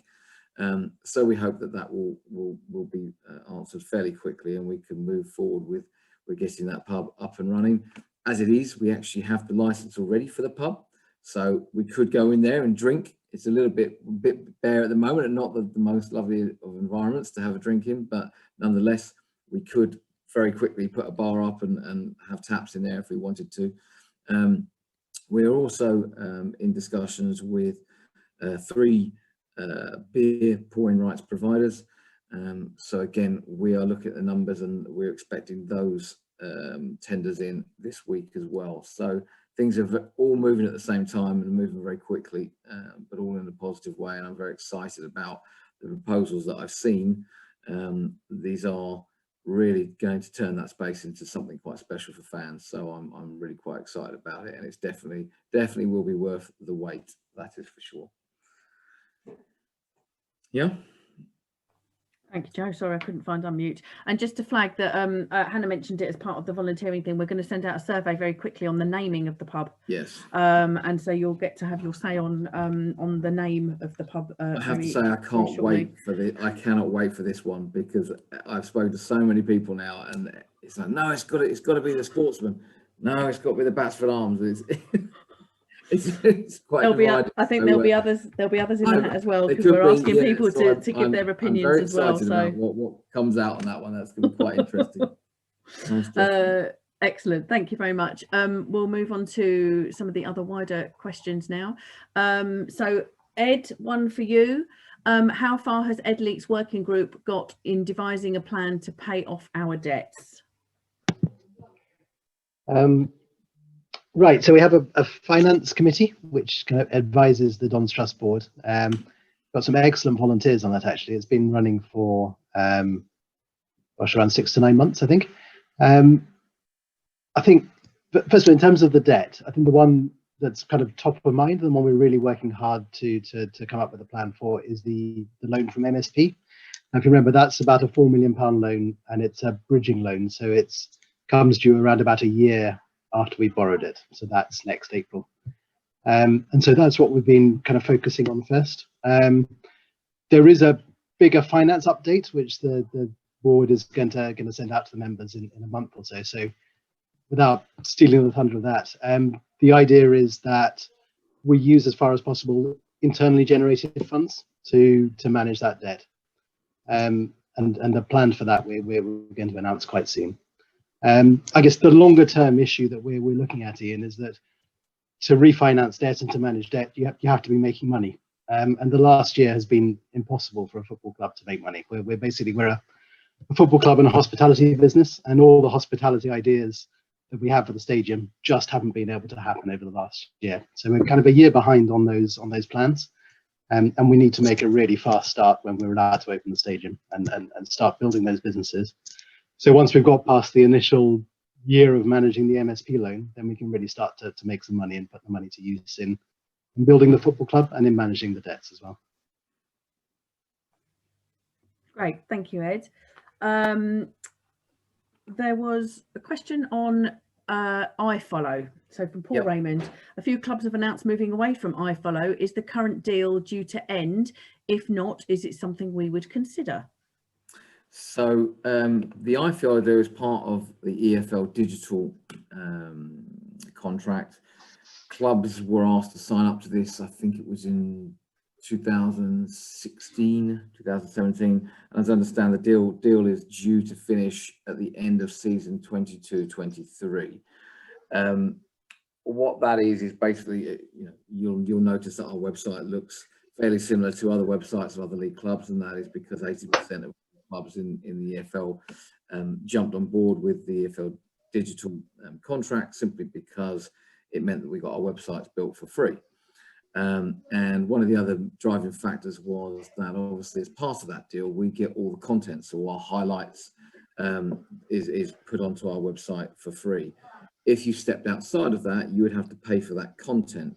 And the EFL were a little bit sneaky in that they wouldn't tell people what the amount of the cost of that content was going to be on a seasonal basis.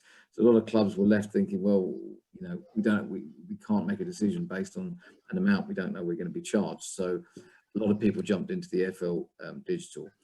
This is simply a commercial decision, and we will need to look at that and get a better understanding of what it's going to cost to come out, how much it's going to cost to develop the website, how much it would cost to develop a streaming platform, how much it would cost to get the content that we want from the EFL. And if we then did the modelling and it shows that there is a commercial benefit to be had from doing it ourselves, then absolutely we should do.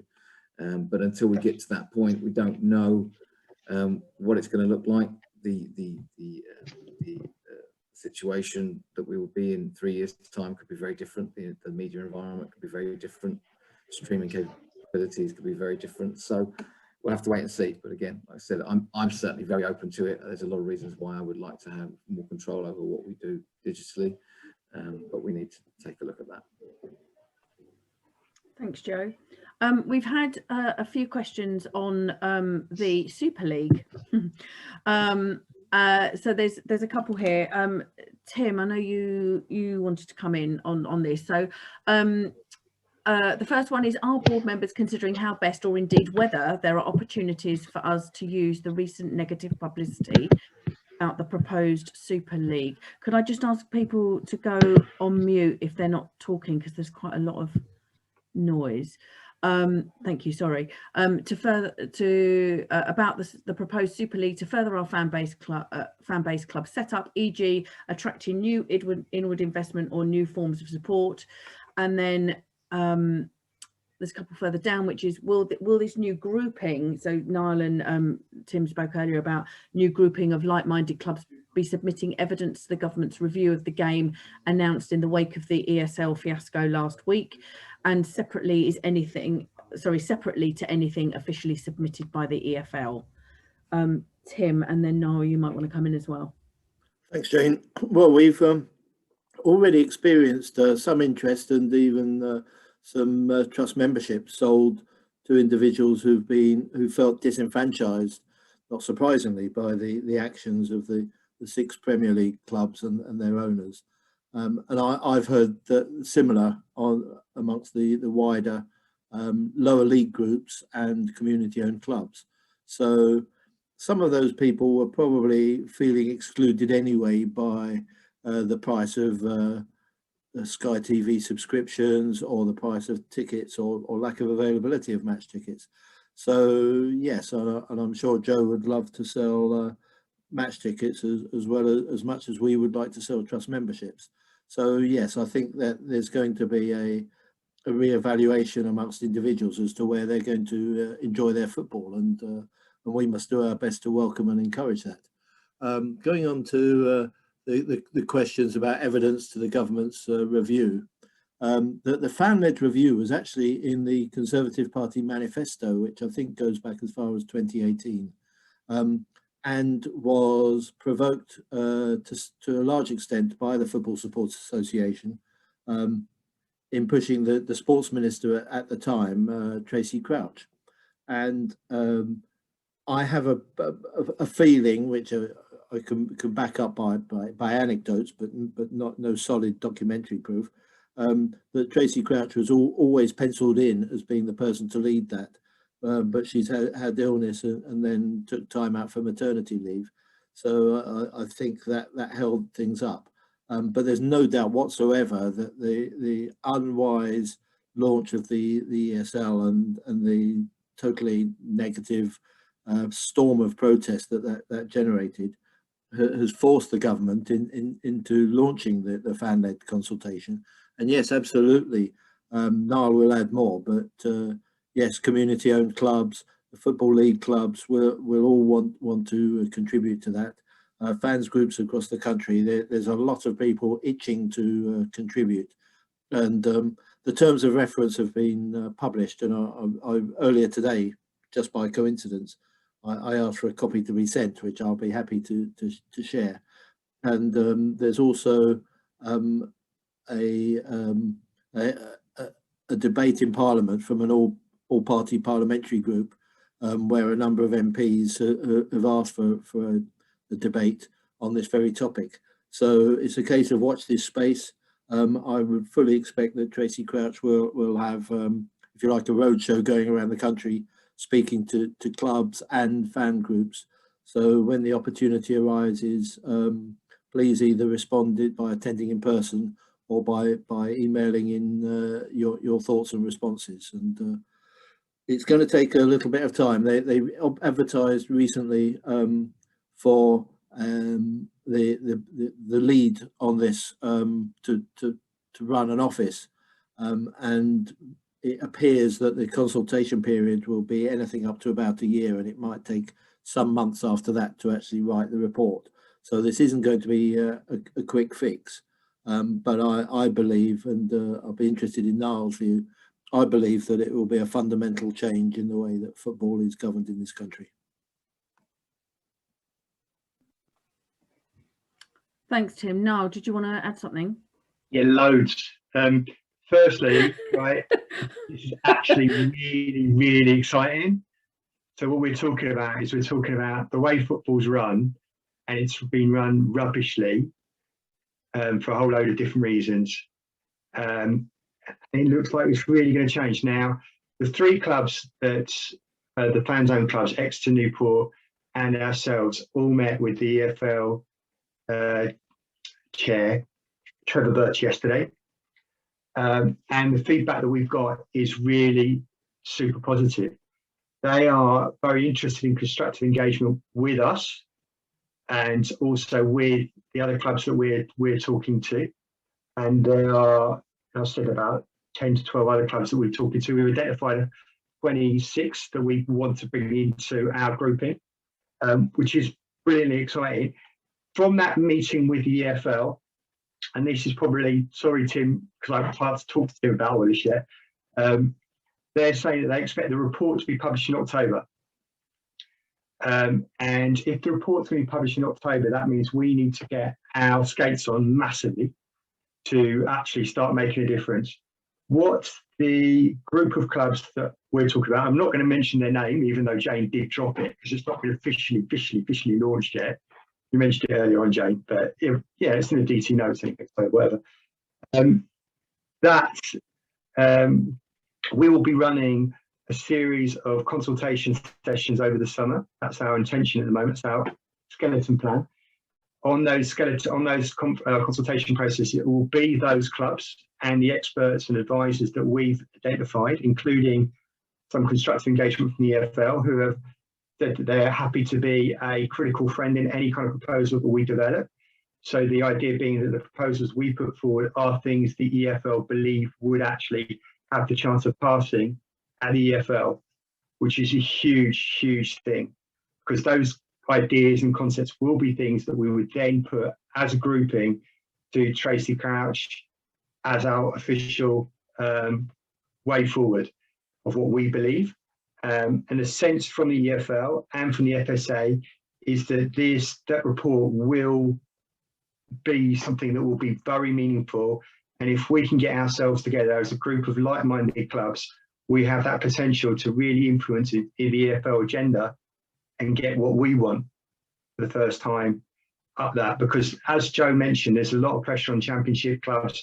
They're coming from a different perspective, but we have the chance to really bring the rest of the game together, hopefully not piss off too many championship clubs and bring them with us as many as we can. And if we can do that, then a lot of the financial pressures that we've got could be eased on the squad salary caps. The potential of changing how the parachute payments operate, that could have a massive impact on us. So this is like, when I say it's exciting, and I really think it is fundamentally, because there's loads of other stuff as well that's really cool in it. But ultimately, you know, we need people to come on board and help us. We need people to look at getting further endorsements. We need to look at people speaking to other clubs. We need to look at how we can effectively lobby to bring all these people together, because this is a really, really rare opportunity. We've not had this opportunity before, and it could be fundamental. So we really need people to come on board with it and help us. And you know, there was a news article that went out last week.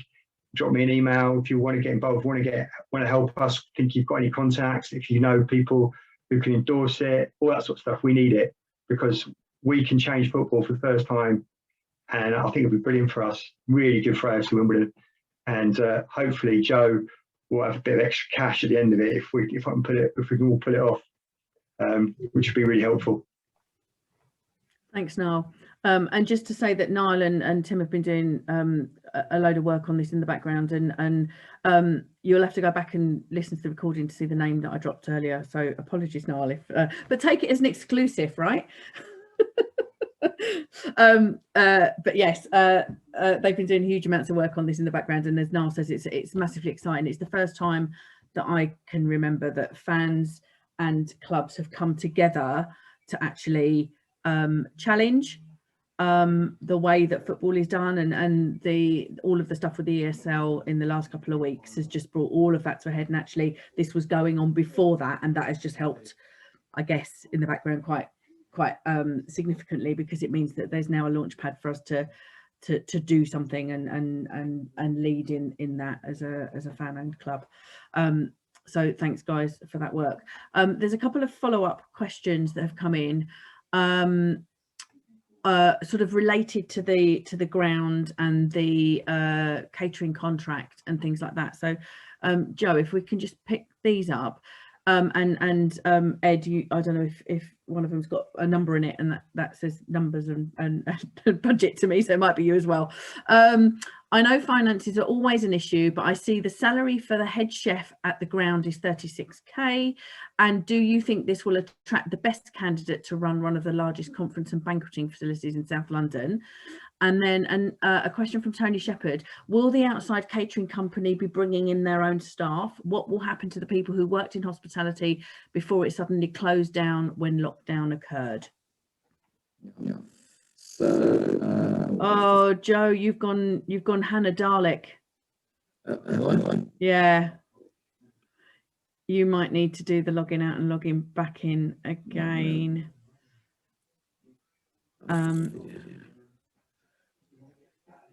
Try again. No, you're still Dalek. Do you want to apologies everybody, this is yeah. This happens in some of our board meetings as well, where Wi-Fi goes a bit dodgy and people have to log in and log out, so just bear with us. We won't not answer the questions. Ed, is there anything you can say on the first bit of that and the questions? Yeah, I mean, Jane, I'm not in the details of the contractors, Joe, but I think that would be a hire by Elior and not by the club, and so they'll set the salary according to their experience and where they think that they need to pay the head chef. And then the other point about what will happen to the people that worked maybe on a casual basis for the club before. I mean, some of them may have other jobs. Some, Elior will be hiring to fill those vacancies when they come back as well. But it's been a year, nearly a year and a half, really. So it's hard to say whether people will be coming back or not. Brilliant. Thanks, Ed. Yes, Joe, you're back and we can hear you. Yeah. I was saying. So yeah. So I mean, obviously the head chef won't be running the operation. There will be a general manager. The head chef is part of that team. There'll also be an event sales people as well. So there's a whole structure there. So the head chef is part of that team. And Elior would presume that that's be a competitive salary for the type of chef that they would want. They'll also be advertising, I guess, for a sous chef and a number of other kitchen hands. So it's quite a large team that will be taking place there. Just, I think I picked up on Ed's point about staff. Yeah, absolutely. Former staff will have the opportunity to apply and to come and work at the new stadium. That's an absolute given. Great, thanks, Joe. I keep losing my mute button. Apologies, it takes a few seconds to find the thing. It's in a different place on Zoom than it is on Teams. Anyway, beside the point. Joe, another question for you. I believe it's 3 years since you joined. Thanks for everything you've done. Outside of finances, it'd be great to get some thoughts on what you see are the big challenges for the next 3 years. When are we getting to the Premiership, Joe? Yeah, I think yeah, obviously the finances is critical, and particularly the loan repayment. But outside of that, I think Ed touched on it earlier. It's really this first year in the stadium that is absolutely critical, and it's going to be our trickiest year in any stadium for some time, and probably for the foreseeable future. There are so many things going on this year, and I've got to sort of try and put it all into perspective. We are just come out the back of one of the most difficult situations that running a football club has ever faced. We've just built a new stadium that is still being finished off, but has never been run and operated before. We have developed a new organisational structure that has been operating under COVID times and still needs to operate, and for people to be able to see each other face to face. We are undertaking a governance review and a strategic review. And there is also, we're in an environment where there is a sort of whole economics of football are being thrown up in the air, and the structures of football are all colliding at the same time. So when you put them all together, we are, as a club, going through a massive transition. and transitions can be very difficult, and it is a real challenge, and it will be a real challenge to get through that and to start operating a stadium and seeing you know, good returns from that stadium. We think we have really fine-tuned the budget. We've looked at outgoing costs as much as possible, and you know, we feel pretty confident in what we're seeing, but ultimately we don't know. We've never operated in this stadium, so this first year is going to be a real challenge. And as Ed said, we need to be really on it. We need to be pushing as hard as we can to make sure that we give ourselves the biggest financial buffer that we can. So this first year is going to be a challenge, and it will be for all the fans. Fans will be coming to a new stadium they're not used to, and they were very much in a habit of how they came to Kings Meadow and what they did and who they met and where they went and what they spent on. And this will be a new experience for people as well, and it will take some adjustments. And I think we just all together just have to just remember that, and actually feel that, you know, we'll come out of this in a really good shape at the end of the season. But it's going to take a good year for us all to get used to this, and for it all to start working properly. So I think, you know, we all really need to be together more than ever. This is a massive challenge, and change is incredibly hard.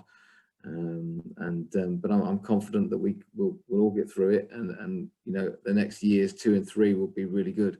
Things that we've got lined up, particularly with new things that you'll be hearing about soon, are very exciting and will add massively to what we can achieve. So that's exciting. I think that in a sense is probably enough, you know, in terms of 3 things that are a challenge to us, other than things that are external, like I said, such as the situation regarding squad salary caps and that type of thing, and whether the football authorities and the EFL in particular are able to bring in, you know, a better financial management plan for clubs, to try and reduce the excessive spending that's taking place, and that is pushing clubs into administration and into financial difficulties. And that is the biggest challenge we face. Obviously, we're self-sustainable, and we will continue to be that way, but there is a fine balance between trying to be competitive and being sustainable, and that's what we've got to be. We need an environment that enables us to do that, hence why the squad salary cap was so important. So there are a lot of challenges. We are going through them, and like I said, this first year is the biggest challenge for us. But I'm confident we'll get through it, and I think that we'll really find ourselves in a fantastic situation after that, where we can really excel and achieve all the things that we want to achieve. Great, thanks, Joe. Yeah, as you say, there's quite a lot going on, and also I really want to just push home the challenging year that we're all having. You know, we've had no supporters through the gates. We're incredibly lucky and thankful to the fan base who put their hands in their pockets last year and bought non-refundable season tickets and debentures, because quite frankly, without that, we would have really been struggling. So please don't think that went unnoticed in any way. There will be something coming out to everybody who did that. So thank you to everybody who did that.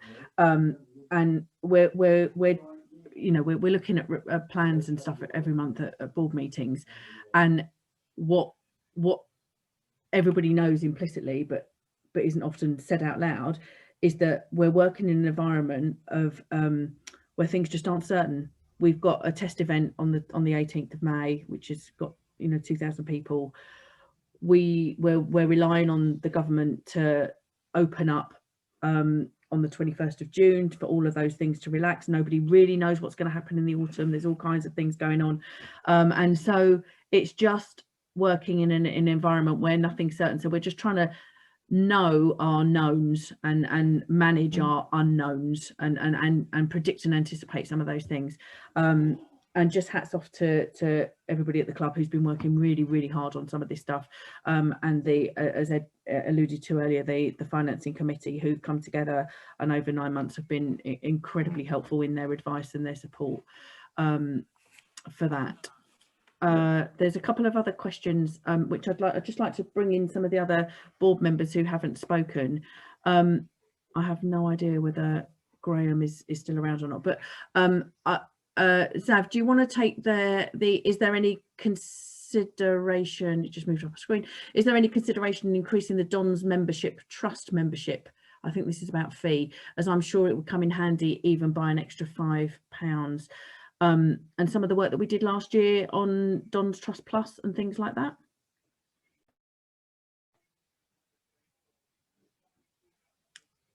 Zav, can you take Did you ask me that, Jane? Yeah, sorry, please, Zav. I've got to admit, Dons Trust Plus is not an area that I'm particularly up to speed with. So, and a lot of the conversations were last year before I got on. So that was a bit unfair, wasn't it? Sorry. Sorry, I can't really tell much no, on that. okay, that was really unfair of me. Sorry. Right. I think everybody knows. Been around too long. Luke, do you want to have a go at that one? Are you? Yeah, sure. So it's a topic that does come up fairly often in terms of pricing around membership. We've certainly had it as a board a couple of years ago. It hasn't changed forever, a long time. I think it's always been the same. But the idea for us is to drive membership, because actually the more members we have, the stronger we can become, essentially.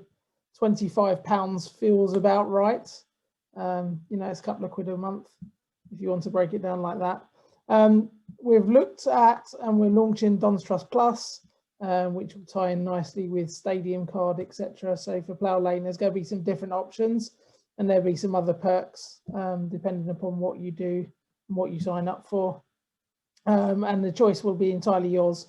The fundamental thing that the Trust Board want to get across to everybody is that if you want to have a say in the running of the club, you want to have a say on some of the important issues, and then you need to be a trust member.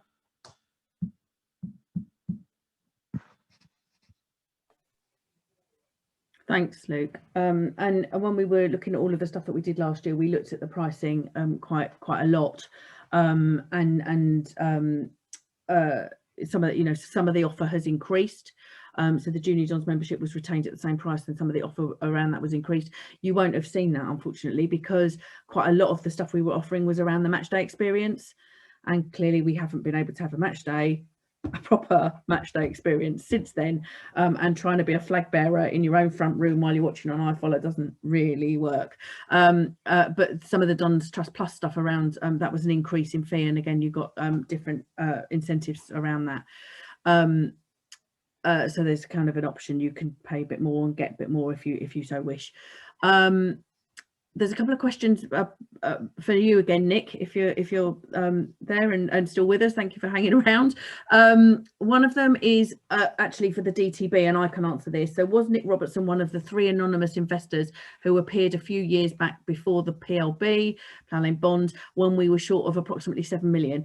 Yeah, Nick was introduced to us as he outlined earlier on a few years ago, and he was one of those 3. And then the question, Nick, for you directly is, can Nick Robertson give his view on the ethos and makeup of AFC Wimbledon, and what does he think are the sacred elements, if any?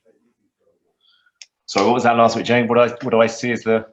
What can Nick Robertson give his view on the ethos and makeup of AFC Wimbledon, and what does he think are the sacred elements, if any? I think we've just been talking about it the last hour, haven't we? Fan ownership. You know, it starts and ends there, doesn't it? You know, it's a club owned by the fans, run by the fans, and you know, and long may that prevail.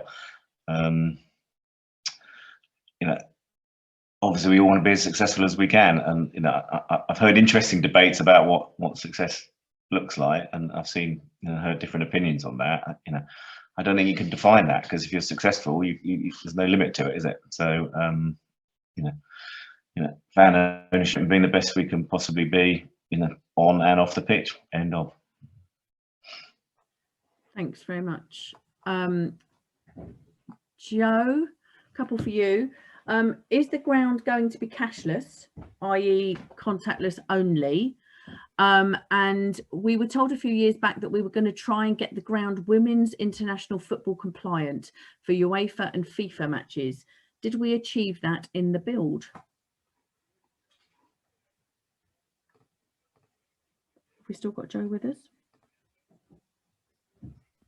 Oh, you're on mute. School wherever. A year on, Joe, a year on. It's just, yeah, still. Yeah, so in terms of compliance, yes, we are.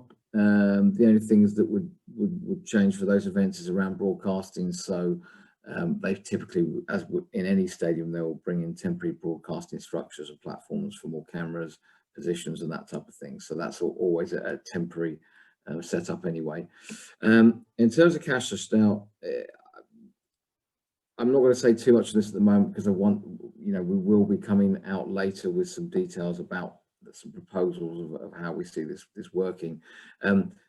There's no denying that cashless stadiums are a good solution. There's a lot of benefits and reasons why. I've been lucky enough to be in the stadium that was built as a cashless stadium and has never had any cash. I've been in a stadium that was all cash and then got to 85% cashless. And I've seen the benefits in those models and absolutely it is something, if we want to be moving forward with and being more efficient, be generating better incomes, that we should be thinking about that. I know that there is a lot of fans that are very keen to still have cash and bring cash to the stadium. There are solutions for that we are looking at, and that's probably why I don't want to say too much at this stage, because I want to be able to explain in better detail what those options will be, so that we can get to a more cashless situation, if possible. Thanks, Joe. I think some of the questions that we've answered are still on my Q&A, so just bear with me while I scroll through. There's a question from Stuart, but I think we may have answered this, Stuart. So I'll just shout, and then if somebody can just shout in whether we did answer it earlier on. I think this is relating. It says, how long is the consultation going to take? And financially, clubs are struggling, and the fact that only 10% of EPL TV money drips into the pyramid, which we can get 12%, can continue. Stuart, can you just stick a note? Can you just update your question, because I can't recall what that was in relation to. How long is the consultation going to take? And we'll come back to it. If we've answered it, don't bother typing anything, and if we haven't, please put it back in, because I'm just can't relate to what it was about. Sorry. And I suspect that's probably about the fan and review consultation. That's okay. What I suspect that's about. So, and we know the report's going to come out in October, and it may be that they might do a very quick consultation before that, and then the idea being that they want to actually get something on the books, legislation books, very soon. Our pressure point will be to try and get that to happen as quickly as possible. In terms of dripping down through the pyramid, that's obviously one of the things that we want to change, and look at how we do that and how that changes and how that structure is changed. So that's something that we'll be looking at and trying to get our experts and the clubs all on the same page, so that we can effectively lobby and get something that works for all of, well, not I'm going to say for all of us, but for the clubs who are most at risk and run well, and get us rewarded as part of that process. That's basically where we're at. I think that answers the question, Stuart. Thanks, Niall. Thanks, and your memory is much better than mine. I'm trying keeping on top of it, so thanks for jumping in. Ed and Joe, one for you. How much will a non-refundable season ticket cost next season? Season ticket prices are remaining the same as they were last season. And just picking up on the non-refundable thing, obviously, again, we mentioned earlier that people had put their hands in their pockets last year and bought non-refundable season tickets. We are really, really, really hoping that we can get people in to see the games this season, or this upcoming season. So yeah, please let us do that, because my neighbours are not happy about me shouting very loudly at iPhone screens. Well, I can also answer Tim's question. on the back of that, in terms of sort of our prestige friendly. So yeah, do we have a date in mind for our prestige friendly? Listen, you know, the fact is the most important thing for us this season is those test events, and ultimately we need to get those test events in to be able to have full crowds for the season. So, you know, if we've got a test event that's only 4,000 people, you know, we're not going to be able to get a huge, we're not going to want to get a huge prestige friendly for that event. So the most important thing is getting that test event done, regardless of who the opposition is. We hopefully for the one on the later one, we can have a larger crowd. We'll try to get as big a opposition as we can. We are talking to a couple of clubs at the moment. We are limited because of Brexit and COVID to English clubs at the moment. So you know, we're getting a lot of offers from Premier League teams to play, but getting foreign ones. I know there was a lot of conversations about getting some German teams as well, people like St. Pauli and stuff, which would be really popular, but those would be very difficult given the COVID situation that we have at the moment. So it may be that our prestige friendly may have to wait until the following season, in all reality, particularly if the June 21st deadline doesn't happen and we're not able to I know we're not able to remove the restrictions that we're under, and it could be that we were only allowed 50% or still the 25%, and you know, therefore, you know, having a prestige friendly would seem a little bit pointless, really. So I think certainly from next season we definitely will aim to have something pretty special, but this season I said the absolute priority is just getting those test events done and out of the way so that we can have full stadium, full crowds in the stadium moving forward throughout the season. Thanks, Joe. I have failed miserably in answering the questions that came in beforehand, and I'm going to pick on a Don's Trust board member who hasn't had the opportunity to say very much this evening. So apologies in advance, Charlie. This is coming your way. Would the trust consider banning drums from Prow Lane? What?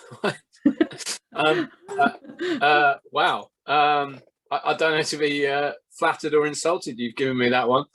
Flattered, Charlie. Flattered. Okay, flattered. Yeah, I wasn't a drummer. I was a bass player in my youth. We definitely shouldn't allow anyone to play the bass in the stadium. No one wants to hear that. I don't think it's I don't think it's an overall trust question, is it? I mean, there's things you're allowed to take into grounds question, which is a piece of club policy. I think there's a wider point in terms of what atmosphere we were looking to create or not. My personal view is I find drums pretty irritating. I don't honestly know the answer to the question as to whether they were banned or not at Kings Meadow. I think that's probably, I'm going to pass that over to Luke in a minute. Luke is the former steward. It's probably isn't that a member question? If we feel really strongly one way or the other, it comes down to a match day atmosphere. Would you rather hear people singing, or would you rather hear people singing while someone bangs a drum? I'm trying very hard not to think of a terrorist chant that refers to people banging drums. I think that's an up to the members or up to a kind of match day focus group, isn't it? So I have a vague recollection that we have had a conversation about this in an SGM at some point, but I have to say, since my long-term memory is really bad since long COVID last year, so I apologise. I'm sure that there was a conversation at an SGM at some point. Luke, can you recall as Mr. ex-steward person? We used to allow drums occasionally, and then we decided they were getting a bit out of hand because they were just getting bigger and bigger and bigger. So I think we kind of put a block on some of them. There's actually not too many. I don't think there's too many people bring drums in these days. You know, if it was a Vuvuzela and they made a bit of a comeback, then we'd probably ban them. But yeah, I mean, it's not for me. I'm the same as Charlie. It's not something I enjoy at a game. But you know, there's a few comments. No bells. Can we not have bells, please? And I think I think I'm not sure that answers your question. Whoever posted it's gone now, but yeah, no drums, no trumpets, no.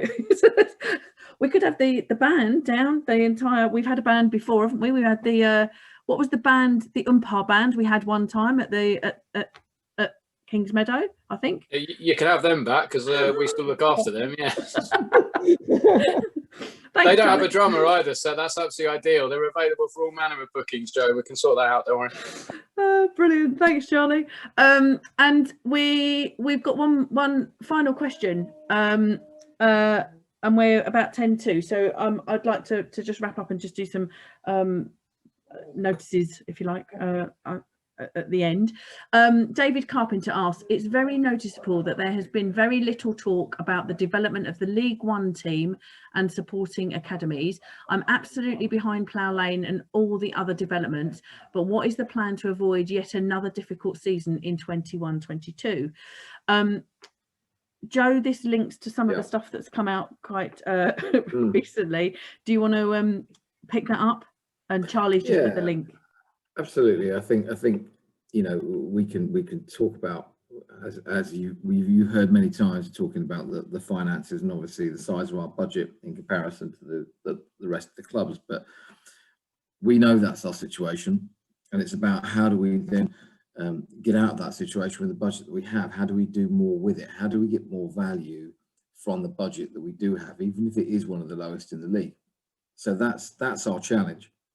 And some of you might have read the article I put out the other day. There'll be some more articles coming out from Will and Robbo in relation to that, and how we're looking to change the football decision-making process. So that's improving our analysis and recruitment. So looking at the players that will deliver more value, deliver what we want in a team environment, deliver better and for longer throughout the season. It's looking at our own players, assessing which ones really are up to the level that will contribute to the team. But it's also about creating the right environment, and this is something that Robbo is really proving he's a specialist in, is creating an environment that breeds positivity, breeds better performance. You've seen that, you know, effectively we've had a season with a group of players that performed okay at the start of the season, probably quite well, then didn't, and are now performing at a level that we, you know, probably none of us expected that they could do. So, you know, how is it that the same group of players are performing in a different way now? So it's really trying to isolate those issues and looking at fine margins, how we put more focus on specific elements of the game. It's looking at set pieces. It's looking at how do we win more of our throw-ins, how are we more efficient with our set pieces and deliveries of balls. It's all of those fine margins added together, along with the environment, along with better recruitment. And that's what we're looking to do with the development of the new football board or football committee, effectively making stronger, longer term football decisions that create more value. So that's what we're doing to effectively get more out of the budget that we have, rather than just using the budget as our excuse. You know, it is a factor, but I believe that we can do a lot better with the budget that we do have, and that's what we plan to do. Fab. Thanks, Joe. That was the last of the formal questions. So just a quick reminder that the votes that we took earlier on need to be ratified. They'll be put out and publicised shortly. A recording has been taken of this tonight, and that will appear on the sites. I'm sure I've forgotten something. David, if you're still lurking in the background, is there anything I should have said that I haven't said?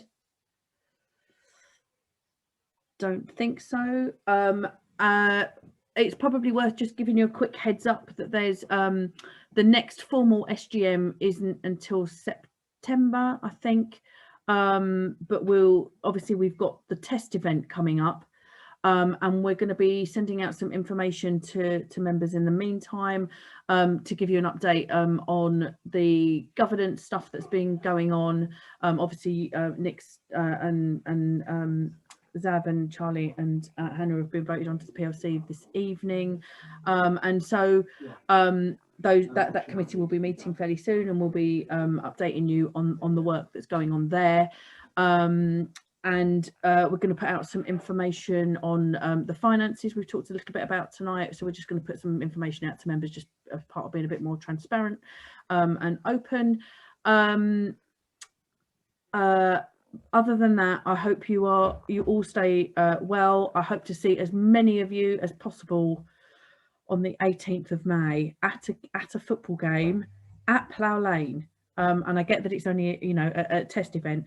What we should say actually about that event is, I think Joe alluded to it earlier, it is not going to be like going to a normal football match. The purpose of the match is to test, as what it says on the tin, it's to test the safety, it's to allow us to get our safety certificate, and obviously we're doing that in a time of COVID where you've all had to book your tickets and be in bubbles and sit separately, and there'll be gaps, and you know, things won't be open, and you'll have to come in and out of the ground in different ways than you would normally have to do that. Please, when you come to the ground, we'll obviously put out some information in advance of that happening, but please come with that expectation that this is not a normal football match, and don't judge that initial game of how it will be at the start of next season, because it's going to be, hopefully when all the restrictions lift, we can all come and you know, celebrate goals together in the normal way. And if you can all just imagine what the atmosphere would have been like, was it last night? I've lost with time. 97th minute equaliser. The atmosphere would have been amazing, and none of us can wait to get back to do that. So on that, thank you all for giving up your evening this evening. Joe, I know you've been a massively busy day. You've been up incredibly early at the ground this morning. Nick, thank you for giving up your time, and again for giving up your time last week to do the video for people, and again, if you haven't seen that, do watch it. And I wish you all a very happy evening, and hope to see you all on the 18th of May, if not before. Good night, everybody.